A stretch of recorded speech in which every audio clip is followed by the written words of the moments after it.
She was there when he had nothing. She carried him through nights of doubt, prayed over his dreams, and worked double shifts so he could chase the court lights. Every step of his rise was built on her sacrifice. But the moment the world called his name, the moment money and fame poured in, he decided she no longer belonged. Success twisted into arrogance. Love decayed into betrayal. And Kate Matthews, the woman who gave everything, became a burden Drew Martin wanted erased. But this isn't just a story about betrayal. It's about what happens when the past refuses to stay buried. Kate Matthews grew up in a modest working-class neighborhood in Houston. Her father, a postal worker, was steady and disciplined. Her mother, a homemaker who later stitched clothes to help with bills, believed in quiet dignity. They weren't wealthy, but their children were raised on principles: work hard, do right, and never abandon family. Kate, the second of 3 children, was the peacemaker. She wasn't the loudest or the most popular in school, but she was dependable, the one teachers trusted to collect homework or help younger students. Friends remembered her loyalty, the kind of friend who would share her last dollar or defend you even when you were wrong. In high school, she joined track not for trophies, but to discipline herself. During her senior year, she volunteered at a community clinic. Watching nurses move with compassion and urgency stirred something deep within her. By the time she graduated in 1994, she knew her calling. She wanted to be a nurse. Not for prestige, but because she wanted to steady people when their world was crumbling. College tested her resilience. Without family money, she worked part-time as a waitress while studying at a state university. Nights blurred into mornings, her legs aching after shifts, but she never quit. Professors admired her quiet determination. She wasn't loud in class, but she was always the one who stayed after to ask thoughtful questions. By 1998, she earned her nursing degree. The hospital became her battlefield: 12-hour shifts, rotating schedules, life and death pressure. Yet she thrived. Colleagues called her calm under pressure. Patients remembered her years later, recalling the way she looked them in the eye and said, "You're going to get through this." Kate was strong in her work, but her personal life wasn't as steady. In her late 22nd, Kate met Mike, a rugged construction foreman with an easy charm. After years of carrying others, she thought she'd found someone who could carry her. They married in a small church wedding, bought a modest home, and dreamed of children. But cracks formed quickly. Mike had grown up in a traditional home, expecting dinner at 6, a wife who waited at the door. Kate's devotion to nursing clashed with those expectations. She worked long hours, sometimes stumbling home too tired to cook. Arguments started with sighs and silences, but grew into something sharper. By 34, the marriage was over, not with a blowout fight, but with the slow erosion of unmet expectations. Divorce papers came like a diagnosis she already knew but hadn't wanted to face. Kate buried herself in work: Christmas shifts, overnight duties, anything to keep busy. When friends suggested she date again, she smiled faintly and said she didn't have time. What she didn't admit was the truth. She was afraid of giving everything again only to be told it wasn't enough. In 2010, Kate was 34 when she met Drew Martin, 12 years her junior.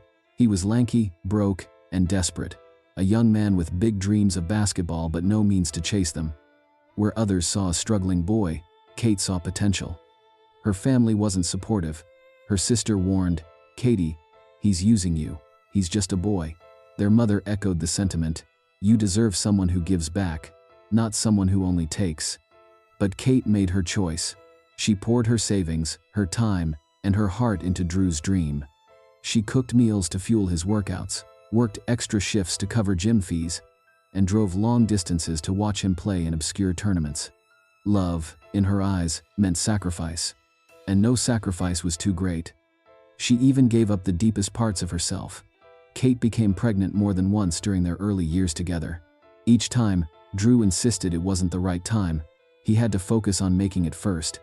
He promised that once the NBA called, they'd start a family. Against her own desire, Kate gave in. She walked into clinics alone, made decisions that left invisible scars, and returned home in silence. Each time, she told herself it was temporary. That one day, all of this would mean something. Her friends grew worried. One coworker asked her bluntly, "Katie, when's the last time you did something for yourself? You've given him your money, your home, even your body. Kate forced a smile. This is what love looks like. When it works out, it'll be worth it. But she couldn't see how her sacrifices had become expectations, demanded more than appreciated. By 2017, after years of relentless work, Drew's dream finally came true. He was drafted into the NBA. Kate sat in the back of the draft room, tears in her eyes as his name was called. "We did it," she whispered to herself. To her, his victory was theirs, the proof that every sleepless night and every sacrifice had meaning. Drew hugged her, kissed her cheek in front of flashing cameras, and called her his biggest supporter. For a fleeting moment, Kate believed the struggle was over, that their future together was secure. But fame has a way of reshaping people, not overnight, but in layers. With success came new friends, teammates, agents, promoters, influencers. Drew, once grateful for Kate's sacrifices, began mocking her age in subtle ways. "You don't get these TikTok trends, Katie. You're old school," he'd laugh, while younger women giggled nearby. Soon he told her she didn't fit the image. She wasn't invited to team dinners or sponsorship events. "Stay home, Katie. These crowds won't understand us," he said, dismissing her. Younger women lingered outside arenas, slipping him their numbers, smiling for selfies. Drew brushed it off with a grin. "It's part of the life, Katie. Don't take it serious." But Kate did. Every giggle, every glance reminded her that she was growing older while he was just beginning to bloom. The breaking point came one night after a game. Cameras flashed as reporters swarmed Drew. Kate stood near the tunnel, holding a jacket she had brought for him. He spotted her, leaned close, and whispered coldly, "Not tonight, just go home, I'll call you." Then he walked away with teammates and young women trailing behind. Kate stood frozen, dismissed like a stranger. In 2019, during an off-season trip to Miami, Drew's world collided with Salome Williams, an Instagram influencer who embodied youth and luxury. She slid into his life effortlessly, her curated lifestyle of champagne, yachts, and designer handbags matching the image he craved. Drew told her about Kate, framing her as a supportive figure from his past, but an obstacle to his future.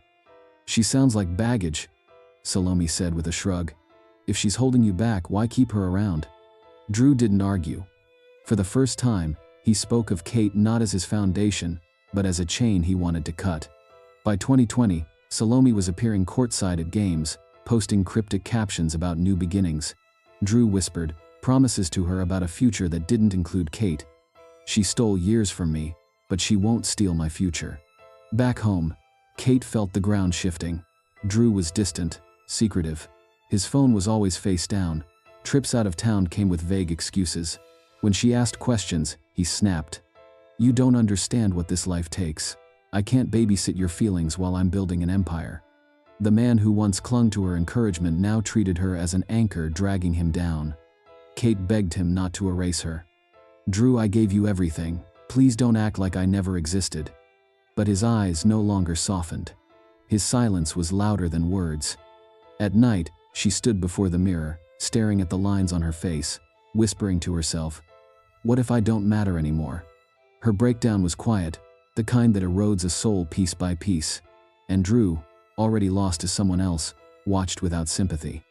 By 2021, in whispered conversations behind tinted car windows, he told Salome what he truly believed. "She's holding me hostage. She thinks because she paid for me when I had nothing, she owns me now. I can't breathe with her around." Salome's response was cold. "Then why let her? You're Drew Martin now. You don't need her. Baggage can always be dropped." Drew didn't argue. In her words, he found validation for the darkest thought he had ever considered. No financial claims, no emotional ties, no one to remind him of the years when he was powerless.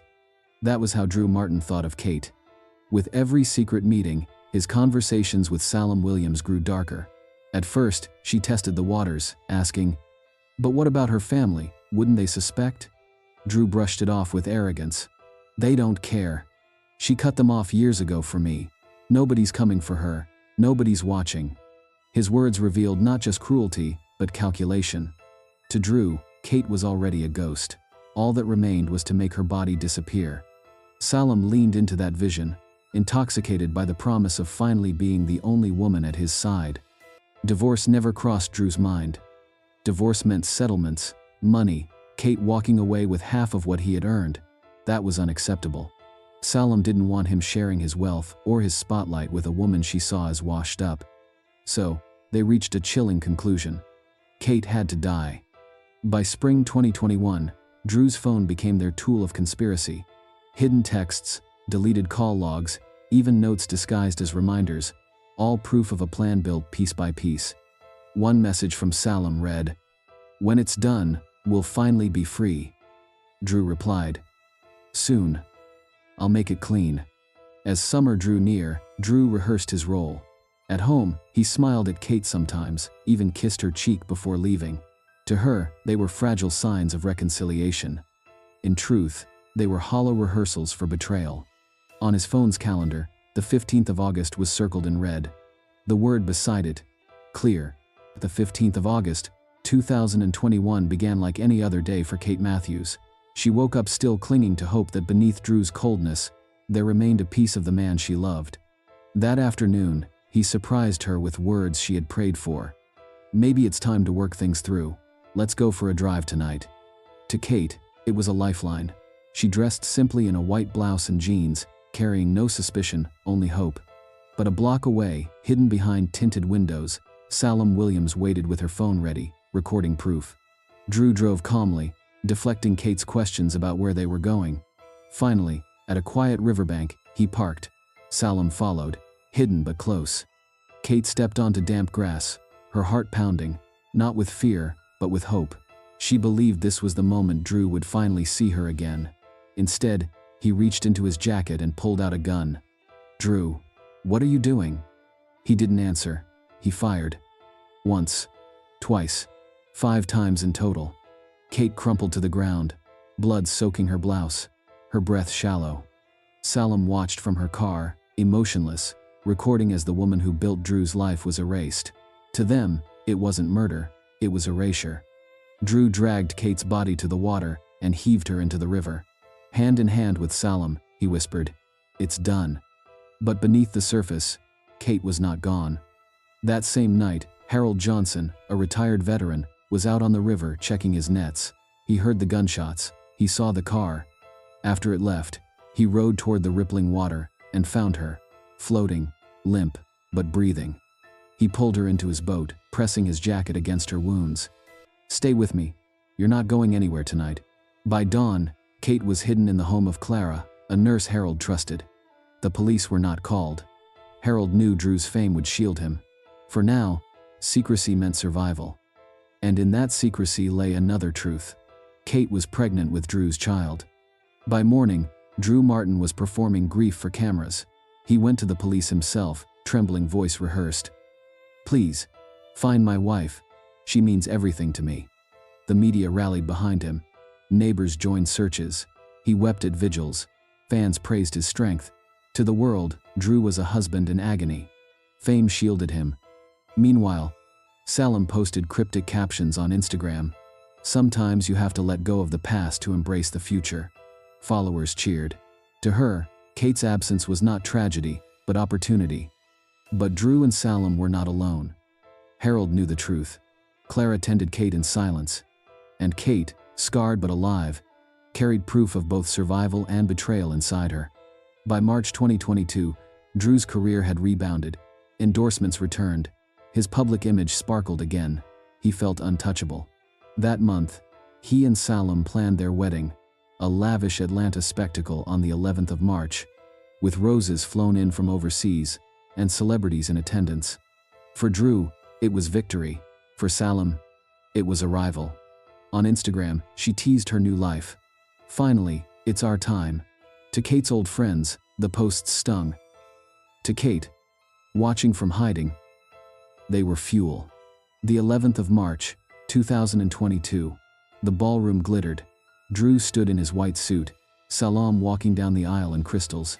Cameras flashed, guests whispered about fairy tale love. Then the doors opened. Kate Matthews stepped inside, scarred, bent but unbroken, her rounded belly undeniable. Gasps swept the room. Guests froze. Reporters rushed in. The bride's smile collapsed into rage. Drew's face turned pale, frozen at the sight of the woman he thought the river had taken. Kate walked slowly down the aisle. Every step was deliberate, every gaze fixed on Drew. When she reached the front, she spoke, voice steady. "You thought the river would take me. You thought you could bury me and walk into forever without me. But here I am, alive, and carrying the proof of everything you tried to destroy." Chaos erupted, guests scrambled, cameras flashed, officers stormed in. Kate pointed directly at Drew. "That's the man who tried to kill me." Handcuffs replaced his wedding ring. Salem screamed as she was dragged away. The footage flooded every screen in America. The world turned. Sponsors dropped him overnight. Hashtags demanding justice trended worldwide. The 17th of October, 2022. Harris County Courthouse overflowed with reporters, victims' advocates, and fans still stunned by the truth. Kate testified first. Her voice cracked, then steadied. She spoke of sacrifices, of betrayal, of the night Drew lured her to the river and fired 5 bullets into her chest. She ended with quiet conviction. "I survived because God wouldn't let him win." Then came Harold Johnson. Calm, unwavering, he recounted finding her in the water. "I couldn't leave her there. I knew she still had a fight in her." Forensic experts confirmed the evidence. Bullets, casings, drag marks. But the most damning was Salem's phone, messages planning Kate's erasure. "Once she's gone, it's just us." The defense tried to discredit witnesses, but Drew's cold smirks in court undid him. He showed no remorse, confirming Kate's words that he never saw her as a person, only as a problem to be solved. The jury deliberated briefly. The verdict: guilty. Drew Martin, once adored by millions, sentenced to life without parole. Salem Williams, 25 years for conspiracy and obstruction. Kate trembled but stood tall as the sentences were read. Reporters swarmed outside. She told them simply, "I walked into that river as his victim. I walk out of this courthouse free." In the months after the trial, Kate returned to her old home, scarred but free. She gave birth to her son, Emmanuel, God with us. His life, she believed, was proof that even in the darkest hour, life insisted on breaking through. She rocked him at night, whispering promises he would never feel discarded the way she had. By day, she rebuilt her life. Returning to nursing, she was welcomed with tears and awe. Patients recognized her as the woman who survived. But Kate didn't wear her survival as a badge. She worked quietly, compassion deeper than before. Kate Matthews walked out of a story she was never supposed to leave. She survived bullets, betrayal, and the river meant to erase her. She stood against the man she built and exposed the truth the world refused to see. And so, the story Drew Martin tried to bury ended in a courtroom, his fame shattered, his lies undone. Kate lived, not just to tell the tale, but to remind the world that betrayal cannot silence truth. What does survival mean when the man you loved most wanted you erased? Is it enough to keep breathing? Or is it reclaiming your name, your story, and your power in a world that once believed you were gone? If this story shocked you, share your thoughts below. Could you forgive in Kate's place? Don't forget to like, subscribe, and turn on notifications, because we bring you the stories others are too afraid to tell. At 68 years old, Margaret Elizabeth Shaw believed her life was nearing its quiet final chapters. She never expected love to find her again. Not after burying the only man she thought she'd ever need. Not after years of lonely evenings, sitting by the glow of a single lamp, her house echoing with silence. But in the spring of 2023, Margaret did something she hadn't done in decades. She packed a suitcase for love. She painted her nails, slipped on a lavender dress, and boarded a plane toward what she thought was a new beginning. By dawn the next morning, she was lying barefoot on the side of a rural Georgia road. Her face bruised, her body bloodied, her phone missing, her vagina torn from a violent assault. The man she thought was her soulmate had vanished. And here's the truth that would shatter everything. The man she flew to meet, Jaden Brooks, didn't exist. Margaret Shaw was born in 1955, in Grand Rapids, Michigan, when the loudest sound on her street was the church bell, and children still played with jump ropes on cracked sidewalks. Her father was a deacon, her mother a retired school teacher. They weren't wealthy, but they gave Margaret what mattered most, a home filled with faith and books. She was quiet, polite, but sharp.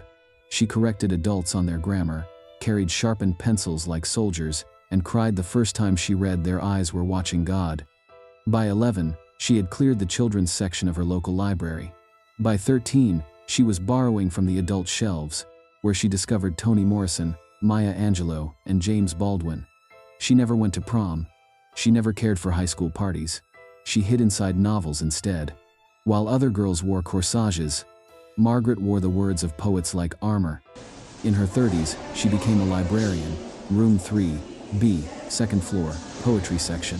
She worked there for 38 years, wearing soft cardigans and glasses that constantly slid down her nose. She treated books like people, gently, reverently, and spoke to them as if they could listen.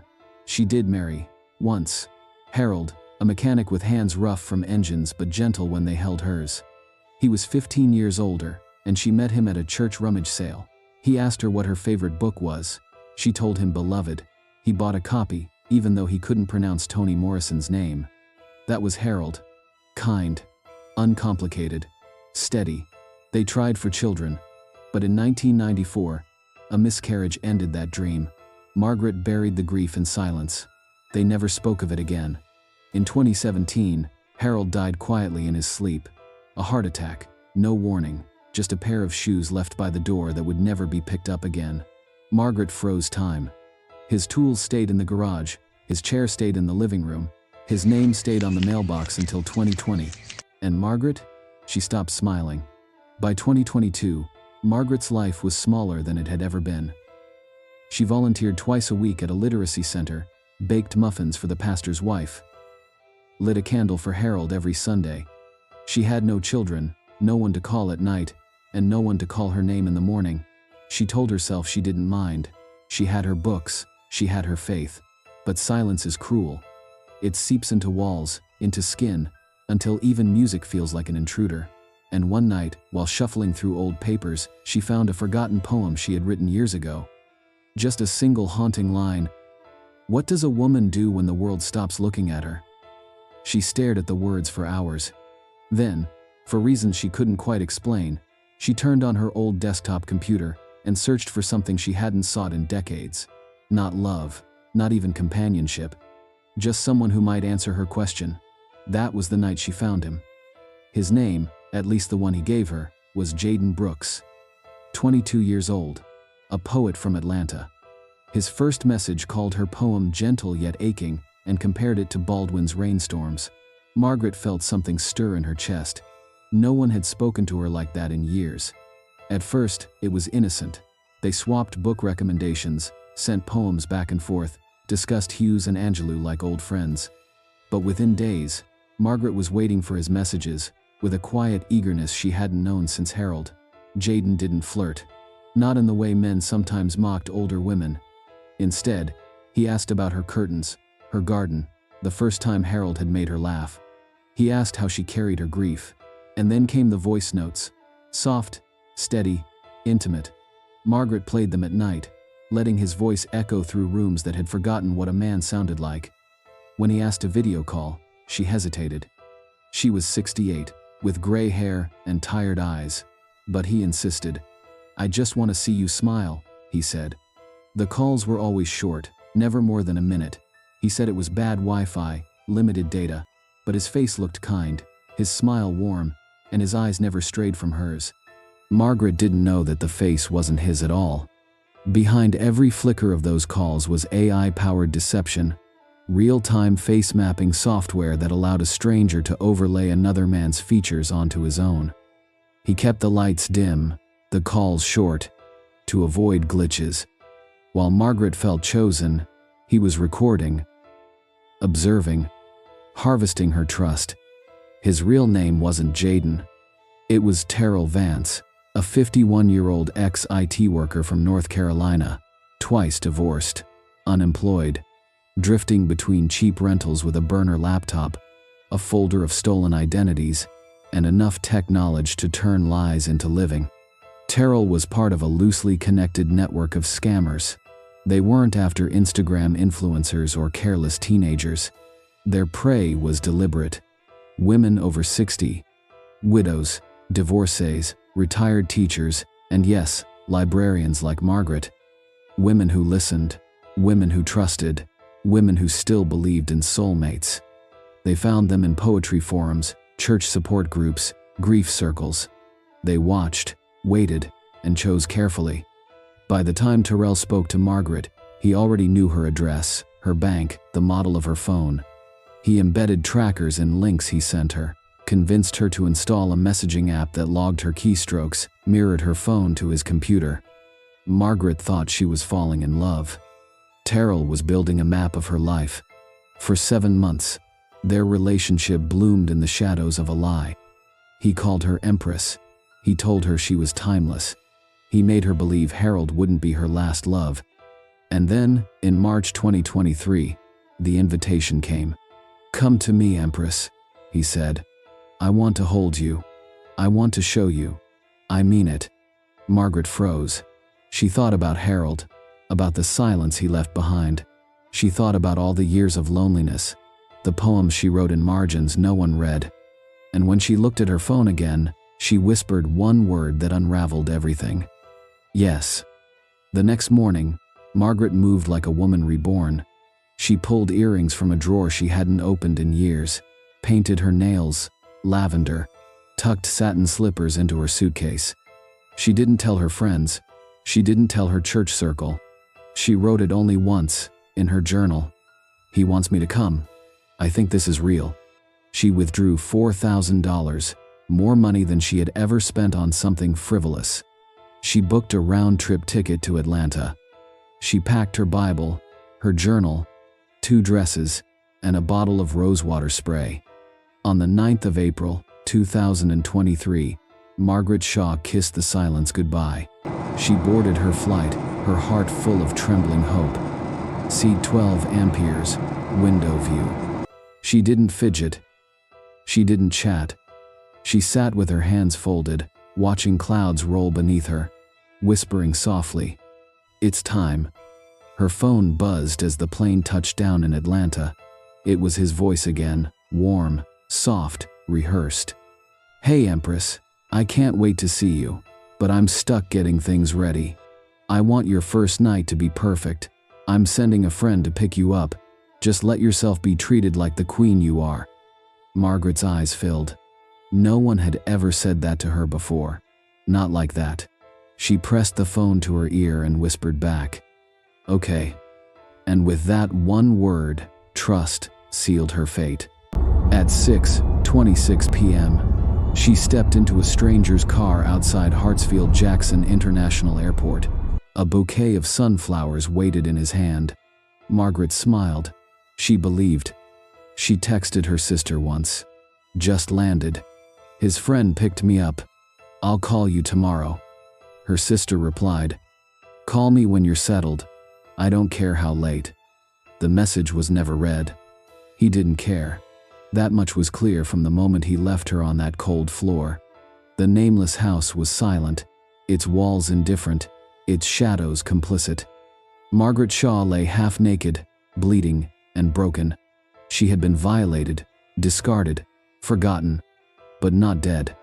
By morning, she crawled. April 10th, 2023, 5:32 in the morning. The sky over Georgia was soft with dawn colors, the quiet kind of morning that looked like it could belong to anyone. Route 166 stretched ahead, long cracked pavements slicing through pine trees. Margaret Shaw was barefoot, her nightgown torn, her face swollen on one side, her knees scraped, her arm limp at her side. She dragged herself forward. She didn't wave for help. She didn't scream. Every step blistered her feet, yet she kept going. For nearly 2.5 miles, she walked. Nobody stopped, nobody asked, she didn't look back. At 6 a.m., a MARTA bus came through the outer edge of Route 166. The driver, Curtis Minton, had been on that loop for 8 years. He knew the rhythm of the road, every pothole, every broken lamp. But that morning, something broke the pattern. In his rearview, he saw her. At first, she looked like another stranded traveler, maybe car trouble, maybe left behind after a fight. But then she stumbled, not like someone tripping, but like someone's body giving out beneath them. Curtis slowed, hazards blinking. He opened the door. She didn't speak, didn't raise her head. Her torn gown, her swollen eye, the blood on her thighs told the story for her. Her feet were raw. Her steps weighted as if gravity itself wanted her to collapse. Curtis didn't press. He didn't crowd her. He called it in, voice steady over the radio. Female, on Route 166, looks hurt. Elderly, no shoes, bleeding. Need someone out here. For 10 minutes, until the patrol car arrived, he gave her what no one else had. A quiet company. A place to stop moving. A moment to breathe. When the officer pulled up, Margaret didn't collapse. She didn't scream. She climbed into the cruiser with slow, deliberate steps. At the station, she gave her name clearly. Margaret Shaw. I need to get home. No details about the man. No confession of the house. No explanation of the blood. She simply waited for someone to listen. The hospital processed her like another case file. A rape kit, photos, notes of her bruises, her torn wrist. But no forced entry, no cameras, no confirmed suspect. Just another woman, calm and cooperative, left in the cracks of the system. 3 hours later, she walked out with injuries, a bill she couldn't afford, and a shelter hoodie 2 sizes too big. By the 11th of April, she was on a Greyhound bus heading north to Michigan, seat 7C. Hoodie pulled low, black sweatpants dragging over socks, wrist wrapped in a sling. She gripped her purse strap like it might vanish. She didn't speak, didn't eat, didn't sleep. She sat through Memphis, Louisville, Indianapolis, staring at nothing while the world blurred past at 65 miles an hour. When she finally reached Grand Rapids, there was no one waiting. The porch light she forgot to turn off still glowed. Her ivy plant had wilted. No neighbors asked questions. No one even knew she'd been gone. The system moved on, but Margaret didn't. For a week, she stayed quiet. She filed a fraud claim. She checked the mail for letters that never came. The police called once, then never again. But Margaret wasn't the same woman anymore. The waiting ended. The believing ended. The hope that someone else would fix it ended. She began her own investigation. Margaret printed every message, every screenshot. She learned IP tracking at the library, bought a used laptop with cash, and followed the digital fingerprints he'd left behind. She no longer baked for the church women's circle. She no longer logged into her poetry forum. She made lists, not of dreams, but of clues. Because if no one else would find him, she would.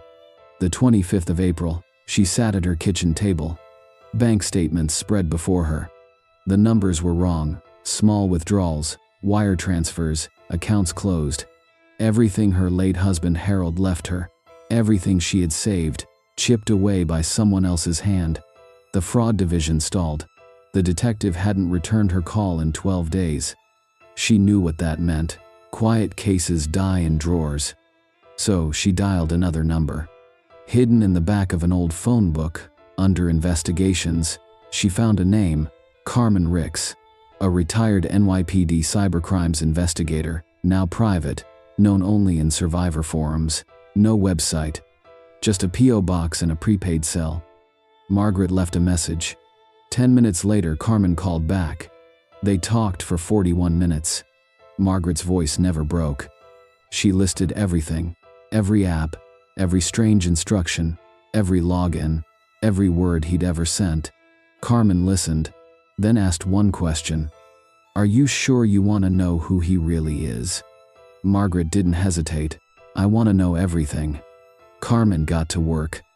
She pulled metadata from Margaret's deleted emails, tracked unusual logins.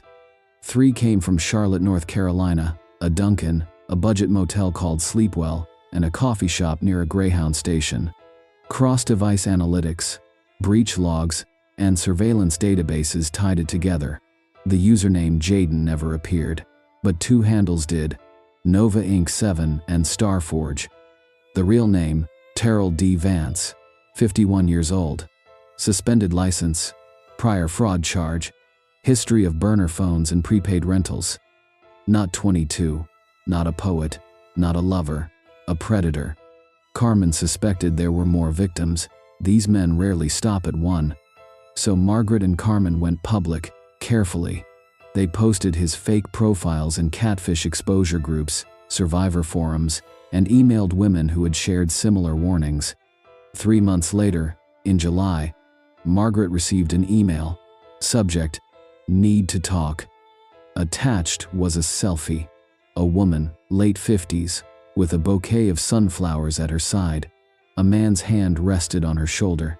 She said his name was Jaden. She said he had invited her to Atlanta. The same script. The same promises. Her name was Tyra Ellison. Charlotte, North Carolina. Margaret called Carmen immediately. The screenshots matched. Same phrases, same emojis, same midnight pacing of replies. It was him. They warned Tyra. She agreed to help. A trap was set. Thursday, the 13th of July. Charlotte Greyhound Station, 4:40 p.m. Unmarked police cars surrounded the Southside entrance. Tyra wore a wire. Margaret sat 2 blocks away in Carmen's car, watching a live stream from the detective's tablet. At 4:39, he appeared. Denim jacket, baseball cap, bouquet of sunflowers in hand. Calm, steady, like this was routine. When Tyra stepped forward, he smiled, raised the flowers. 2 officers moved in. He didn't fight, didn't yell. He only said one thing to Tyra, as the cuffs closed around his wrists. You weren't supposed to bring anyone. The phone in his pocket was wiped, but inside his duffel, police found burner, SIM cards, a hard drive, a notebook with at least 9 names. His prints confirmed it.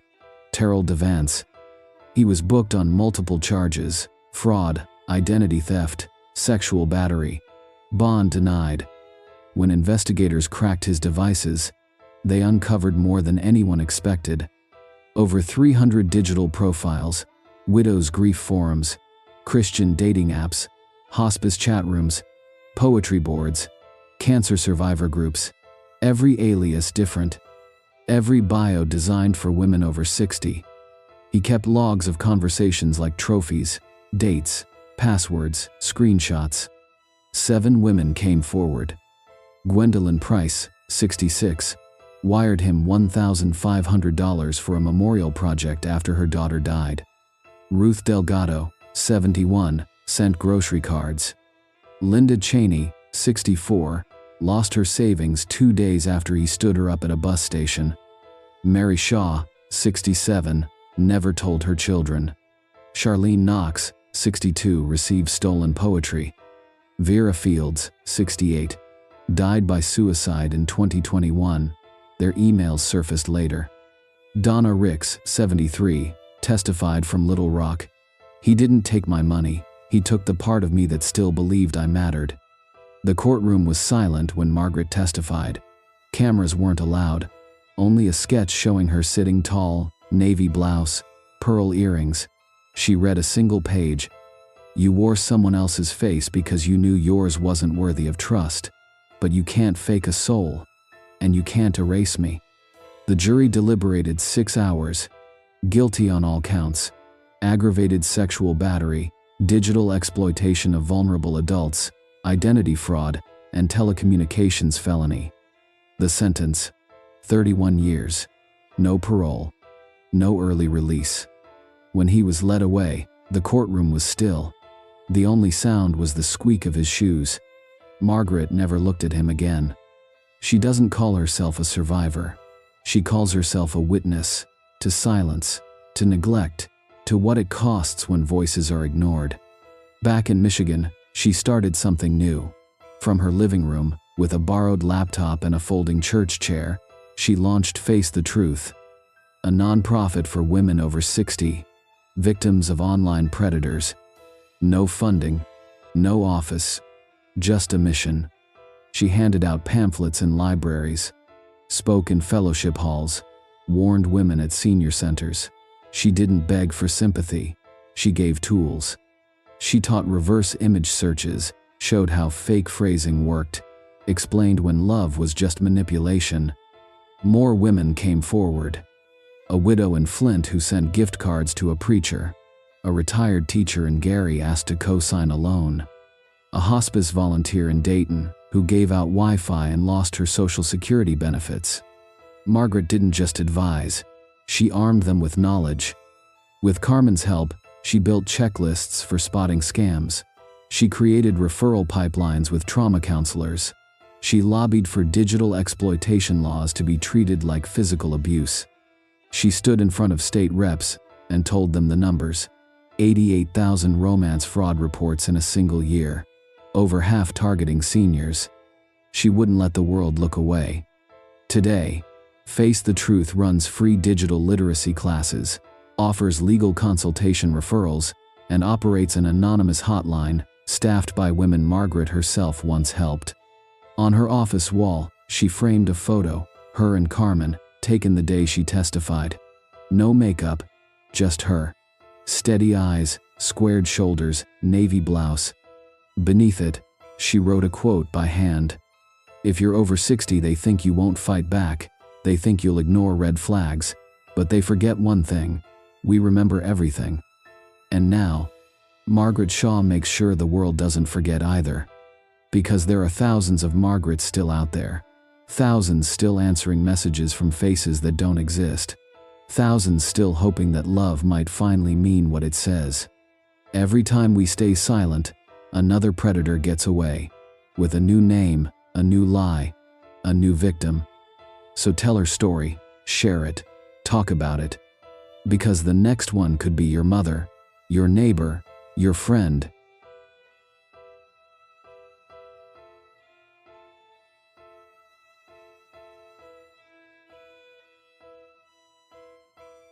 She thought she had gotten away with it.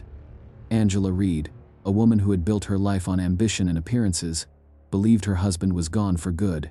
The poison had worked. At least, that's what she told herself. For 10 long years, she moved on, living the life she had always craved. Comfort, freedom, and control. But what Angela didn't expect was that the man she buried in her mind wasn't buried at all. Thomas Reed, her once devoted husband, had survived. He had spent a decade in a coma, broken in body but not in spirit. And when he finally awakened, he wasn't the same man she had tried to kill. He was colder, sharper, and consumed by one thought: revenge. This is the story of betrayal, obsession, and the terrifying price of lies. Thomas Reed wasn't always the man who would one day return like a ghost from the grave. He began life quietly in a modest Ohio neighborhood, the son of hard-working parents who valued honesty and discipline above everything. His father, a factory worker, would come home covered in grease but always with a lesson on perseverance. His mother, a school teacher, reminded him daily of the power of knowledge and respect. Together, they raised Thomas to believe in resilience, reputation, and the importance of earning your place in the world. As a boy, Thomas wasn't the loudest in class or the most athletic, but he carried himself with a calm confidence. Teachers admired his diligence, neighbors trusted him. Friends turned to him when trouble arose because Thomas had a way of listening without judgment. He was steady, reliable, the kind of young man who inspired quiet respect. By high school, his reputation was sealed. Thomas was the dependable one. He wasn't popular in the flashy sense, but people liked him. He studied hard, stayed out of trouble, and helped others when he could. That sense of fairness never left him. After graduation, Thomas pushed himself further. With no family wealth to fall back on, he put himself through college with part-time jobs and late nights spent studying. He earned a business degree, and, with it, a position at a respected marketing firm in downtown Ohio. His career flourished. Soon, he had a modest apartment, then a small home, and before long, he became a well-known figure in his community. But it wasn't just about career success. Thomas volunteered at local charities, mentored kids, and took on leadership roles in community projects. People admired him not because of wealth, but because of his sincerity. He showed up when others didn't. It was at one of those charity events where his life changed forever. That's where he met Angela. Angela was everything Thomas wasn't. 10 years younger, vibrant, ambitious, and utterly captivating. She had a presence that lit up a room. Their first meeting was brief, just small talk as they sorted boxes of donations, but Thomas felt something immediately. She was confident, teasing, and sharp. "Thomas, you've got an energy about you," she said with a playful smile. "Or maybe," he replied, "I'm just not used to someone like you being here." That spark grew quickly into something deeper. They talked, laughed, and found common ground. Angela was studying marketing at the time, and Thomas offered advice. What started as casual conversations turned into long hours of connection. For Thomas, she was unlike anyone he had met. Beautiful, witty, and ambitious. She reminded him of himself, determined and unwilling to settle. Soon, they were dating. The relationship seemed perfect. She supported his career, admired his maturity, and appeared to love the stability he brought. For Thomas, who had always been steady and dependable, Angela was the piece that made him feel whole.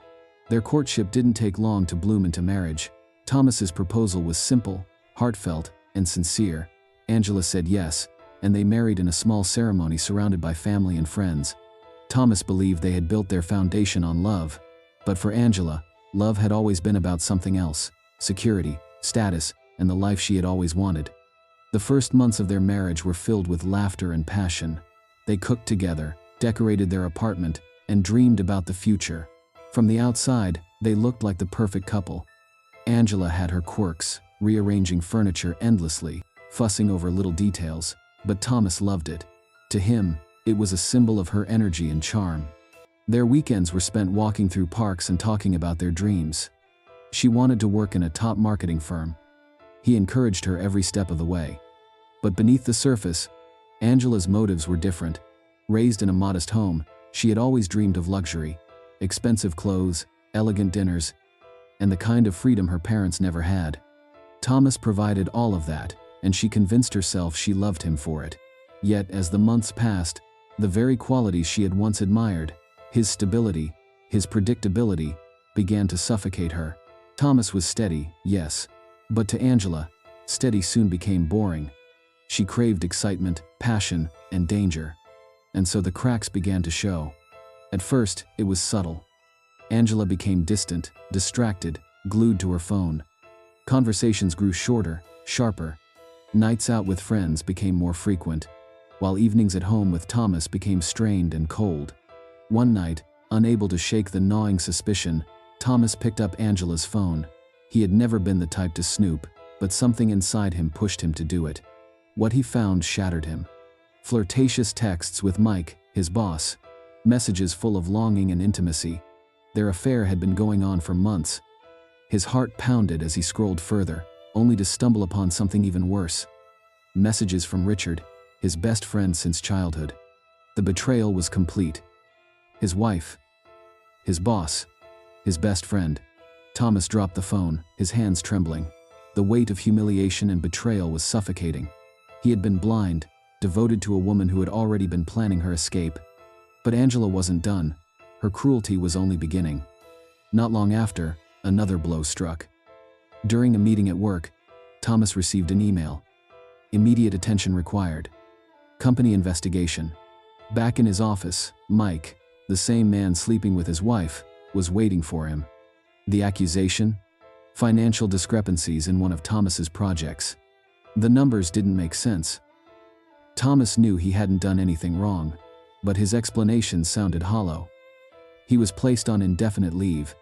His career, built over years of discipline, was suddenly collapsing. When Thomas returned home, desperate for comfort, Angela was waiting on the couch, flipping through a magazine. He explained the situation, his fear, his uncertainty. Her response was ice cold. "Well, maybe if you focused on what really matters instead of working all the time, this wouldn't have happened." It was a knife to the chest. Instead of comfort, she offered blame. The following weeks broke him further. Angela mocked him in front of friends, turning his failures into entertainment. She dismissed his attempts to rebuild, criticized his ideas, and treated him less like a partner and more like a burden. At a dinner party, she humiliated him openly. "So, Thomas, how's the job hunt going? It's been months, hasn't it? Good thing we've got this house, or who knows where we'd be." The laughter around the table was hollow, uneasy. Thomas sat in silence, shame burning through him. The man he once was, the strong, successful Thomas Reed, was gone. Angela no longer hid her infidelities. With Richard, her flirtations became obvious. She laughed too hard at his jokes, touched his arm too lightly, gazed into his eyes a second too long. It was as if she wanted Thomas to see, wanted him to suffer. One evening, Thomas watched from across the room as Angela and Richard slipped into their own private bubble, laughing together. His chest tightened, his throat closed. He knew what was happening, but he couldn't bring himself to confront it. Not yet. The humiliation festered, poisoning him from the inside. Angela wasn't just betraying him, she was daring him to stop her. And still, he said nothing. By 2011, with his career in ruins and his marriage a hollow shell, Thomas tried to rebuild. Using his savings and a loan from an old friend, he opened a small pizza shop in town. It wasn't glamorous, but it was his. He worked tirelessly, rolling dough in the mornings, manning the register by day, and scrubbing the kitchen at night. Slowly, customers trickled in. The shop began to grow. For the first time in months, Thomas felt a flicker of pride again. But Angela's response was dismissive. "A pizza shop? That's what you're wasting your time on?" No encouragement, no support, only contempt. While Thomas bled himself dry rebuilding his life, Angela spent her days shopping, dining, and living the luxury she craved. She had stopped being his partner long ago. And yet, Thomas clung to the fragments of his old life, unaware that Angela's betrayal was about to drive him past a point of no return. This was only the beginning. The poison Angela had once given Thomas was more than physical, it was emotional, psychological, and devastating. But Thomas Reed wasn't finished. He would rise from the ashes of his old life. And when he did, he wouldn't be the man Angela remembered. He would be something far colder.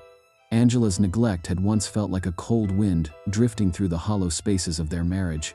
But what cut deeper than her absence was the suspicion that began to burn quietly inside her. She no longer looked at Thomas as a man rebuilding. She saw him as a threat. Every small victory he achieved in his modest pizza shop became, in her mind, evidence of something more. She couldn't stand the thought of him rising again, even from the ruins of his life. In Angela's twisted logic, his resilience wasn't strength. It was deception. She told herself the shop was just a front, a mask for hidden wealth he was secretly hoarding. Every decision he made, every late night at the oven, became fuel for her paranoia. She started watching him like a hawk, waiting for him to slip up, to reveal the hidden fortune she was convinced existed.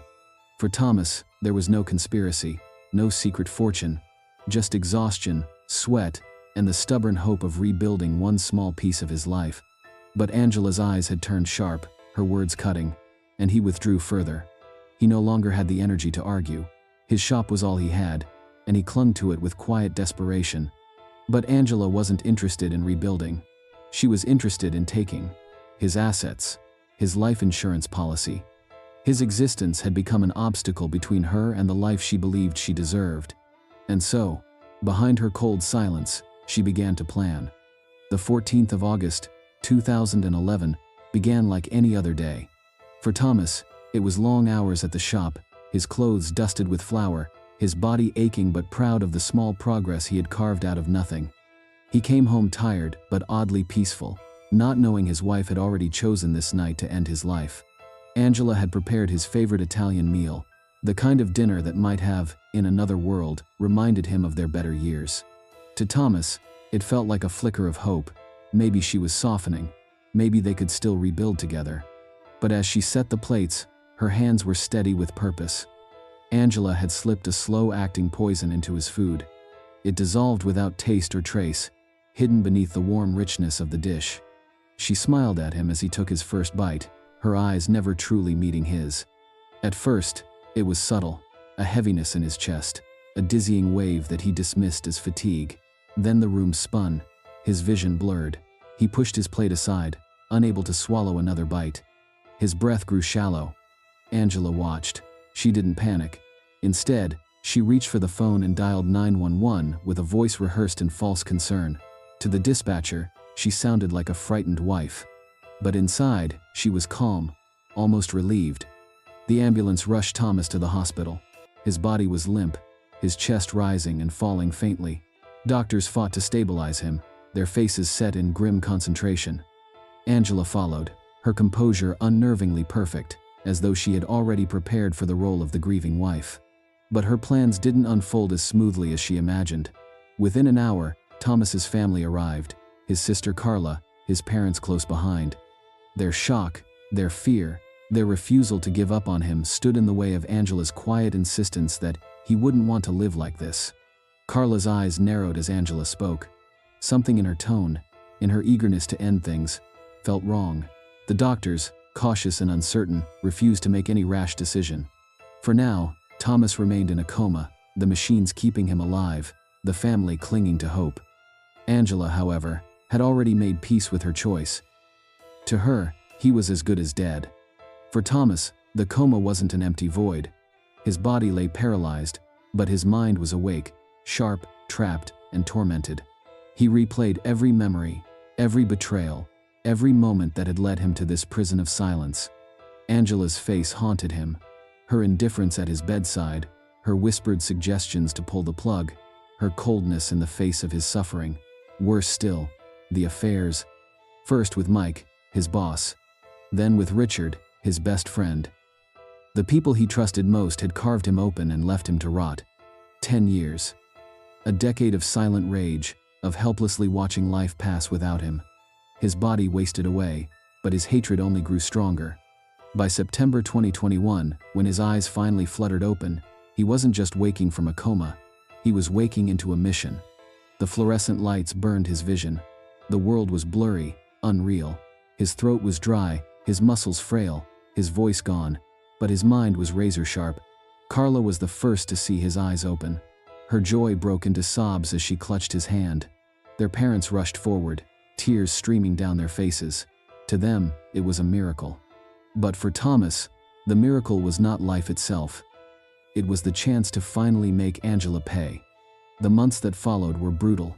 Every step, every movement was agony, his muscles screaming from years of disuse. But Thomas endured it all in silence, hiding the storm inside him. His family celebrated his progress, believing he was simply grateful to be alive.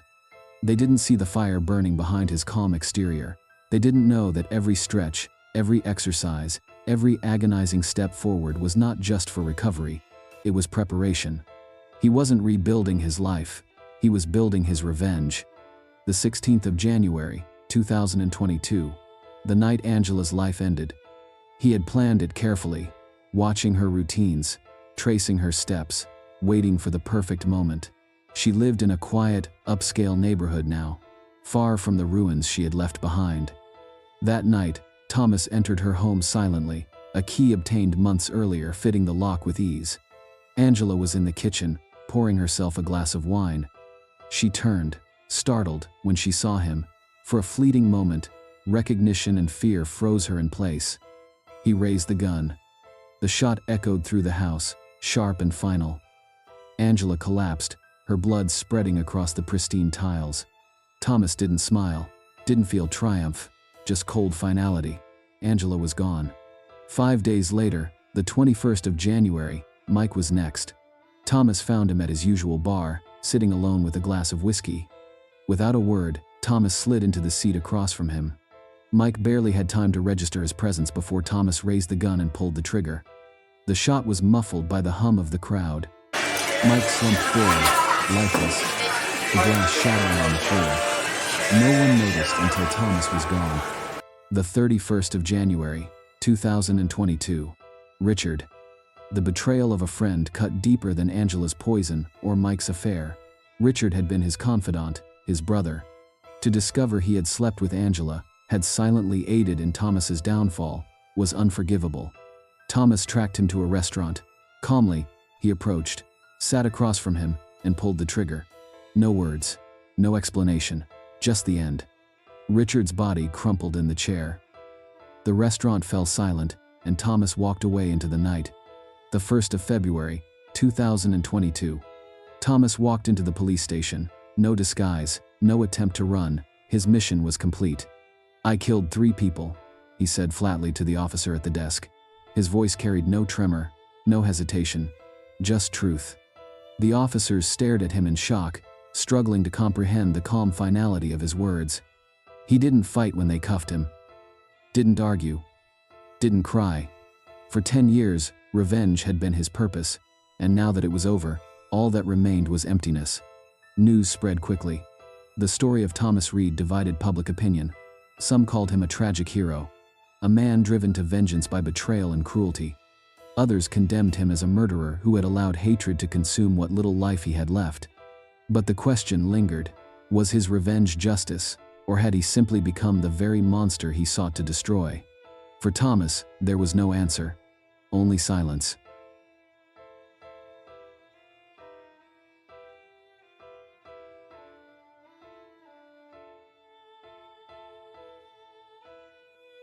An ambush. That is what Greg Lawrence walked into. Thousands of miles from home, he arrived in Puerto Rico full of hope, eager to meet Tasha, the woman he believed he had fallen in love with. After years of loneliness, this trip was supposed to be the start of a new chapter, a chance to finally experience companionship, intimacy, and a love he thought he deserved. But what Greg didn't know was that Tasha wasn't real. The woman he trusted, the one who had crept into his heart, was someone else entirely. Her name was Selena Reynolds, and everything Greg thought he knew about her was a carefully constructed lie. What Greg expected to be a romantic getaway was actually the opening move in a deadly scheme. How had things come to this? How had a journey built on hope and longing turned into a nightmare?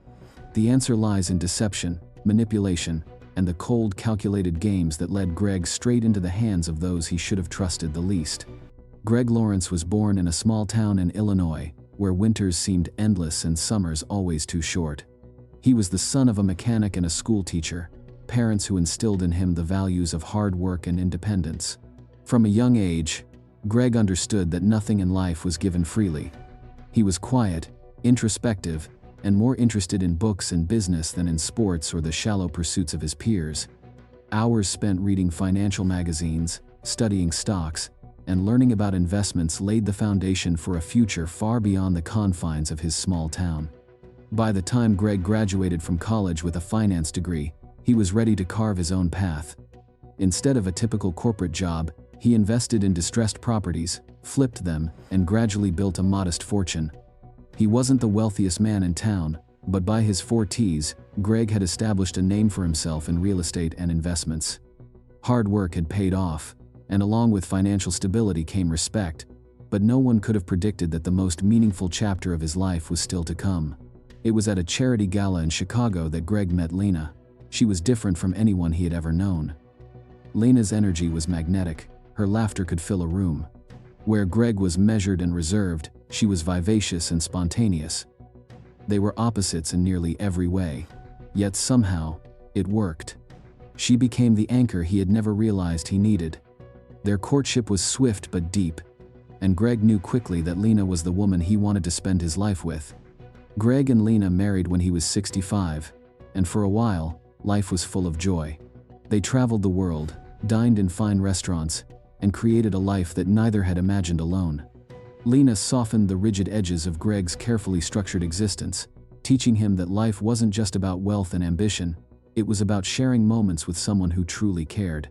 For the first time, Greg allowed himself to be vulnerable, and Lena gave him a love he thought he had lost forever.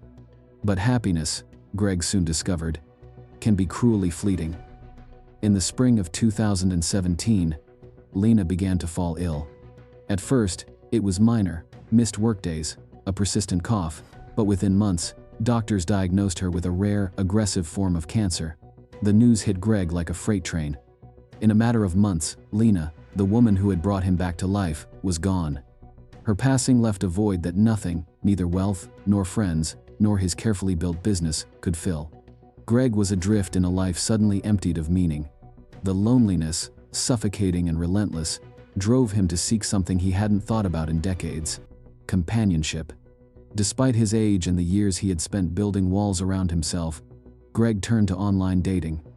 It was there, in the vast digital landscape, that he encountered Selena Reynolds. At just 25, she was vibrant, playful, and everything Greg's grief-laden heart yearned for. Her profile radiated life, her smile seemingly alive in every picture. In her, Greg saw a second chance, a chance at redemption, a chance to feel love again. Their conversations began simply enough: polite messages, questions about his past, shared stories. But Selena's approach was calculated. She asked about his childhood, his work, his dreams. She listened, truly listened, in a way that made Greg feel valued and seen. Every compliment, every flirty remark, seemed to melt years of isolation away. He wasn't just communicating with a stranger online. He was connecting with someone who appeared to understand his deepest needs. Selena's charm grew as their chats became more frequent, extending into long, late-night conversations. She shared stories of her life, dreams of travel, and a desire to find someone to build a future with. Greg, still raw from his loss, found himself drawn to her warmth and energy. He responded in kind, his heart daring to hope again. The flirtation was subtle at first, light teasing, casual compliments, but over time, Selena intensified the attention, praising him endlessly, telling him how she loved older men, how maturity and experience were far more attractive than youth. Small requests followed: a gift, a dinner reservation, a weekend trip. Greg, desperate to feel appreciated and loved, gladly obliged. The gifts, he believed, were tokens of his affection, proof that love required investment. Yet, unbeknownst to him, Selena had no intention of ever truly loving him. She was a skilled manipulator, a master of psychological control, and every message, every request, was part of a broader plan. Selena wasn't acting alone. In the shadows was Tay Scott, her 28-year-old boyfriend, who had no job, no ambition, no future beyond the lifestyle Greg unwittingly funded. Thank You lived off Greg's generosity, shielded by Selena's carefully crafted persona. While Greg believed he was providing for someone he loved, Tay was the silent beneficiary, growing wealthy without ever being seen. Every extravagant purchase, every vacation, every expensive gift further entrenched the illusion. As months passed, Selena's demands grew. She requested more expensive vacations, designer goods, even plane tickets, all while keeping Greg emotionally invested. She had perfected the art of control, and Tay's role was simple: to remain unseen, to ensure Selena executed their plan flawlessly. Greg never questioned it. To him, these acts of devotion were normal in the course of building a relationship. But cracks began to appear. Selena's warmth became intermittent, her attention increasingly strategic. Late-night texts turned secretive, and Greg, for the first time, sensed something amiss. His doubts flickered like shadows, but each time he voiced a concern, Selena soothed him, reaffirming her affection and devotion. Greg, still clinging to the hope of love, chose to believe her. Meanwhile, the pressure behind the scenes intensified. Tay grew impatient. Their carefully constructed world, built entirely on Greg's generosity, was at risk. The lifestyle he and Selena enjoyed, luxurious, effortless, was dependent on Greg's willingness to continue. Tay's words to Selena were blunt: urgent. We can't let him pull back. We've come too far. It was then that Selena decided to escalate. Their previous strategy, slow, subtle manipulation, was no longer enough. The money flow was threatened, and they needed Greg completely under their control. A new persona would be created, one specifically designed to captivate and seduce him beyond resistance. Selena transformed herself into Tasha Delane, a younger, more provocative woman who embodied everything Greg thought he wanted. Tasha wasn't just a digital creation. She was a psychological weapon. Selena built her social media profile from scratch, carefully curating photos, videos, and messages designed to inflame desire and bypass suspicion. Every image, every word, every voice note was calculated to deepen Greg's emotional investment. He was convinced he had found someone real, someone vibrant, someone who finally saw him for who he was. And all the while, Tay remained in the background. He watched as Selena, now Tasha, executed the plan flawlessly. Tay's role required nothing more than observation, allowing Selena to maintain control over Greg while he enjoyed the rewards. It was a perfect system. Greg's loneliness, grief, and longing for love made him an ideal target, and he had no idea he was being manipulated by the same woman he thought he trusted, with Tay silently pulling the strings behind the curtain. The illusion worked. Greg's obsession grew as he fell deeper for Tasha, believing she was the answer to his loneliness.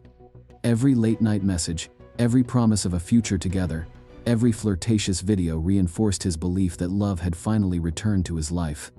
He didn't see the danger, didn't consider that his emotions were being exploited, or that the woman who claimed to love him was plotting his ultimate betrayal. As Greg's attachment to Tasha intensified, Selena and Tay prepared for the final phase of their plan, a trip to Puerto Rico. This was no romantic getaway, it was the ultimate manipulation. Greg believed he was about to meet the woman he had grown to love online. In reality, every detail had been orchestrated to lure him into a trap. The excitement, the anticipation, the thrill of the journey, all of it was a carefully crafted illusion designed to bring him under their control completely. Greg packed his bags with hope and expectation. He imagined the days ahead filled with romance, adventure, and connection. What he didn't know was that the woman he was meeting, the one he had given his heart to, was the same woman who had been manipulating him for months. The trap was set. Selena and Tay had nothing left to lose. Everything Greg had built, his trust, his wealth, and even his life, were all in their crosshairs. As he boarded his flight, messages from Tasha continued to flood his phone, each one a thread in the web of deception that had held him captive emotionally. Greg couldn't see it yet, but the illusion was nearing its breaking point. The final move was about to unfold, and nothing would ever be the same. This was the moment everything changed.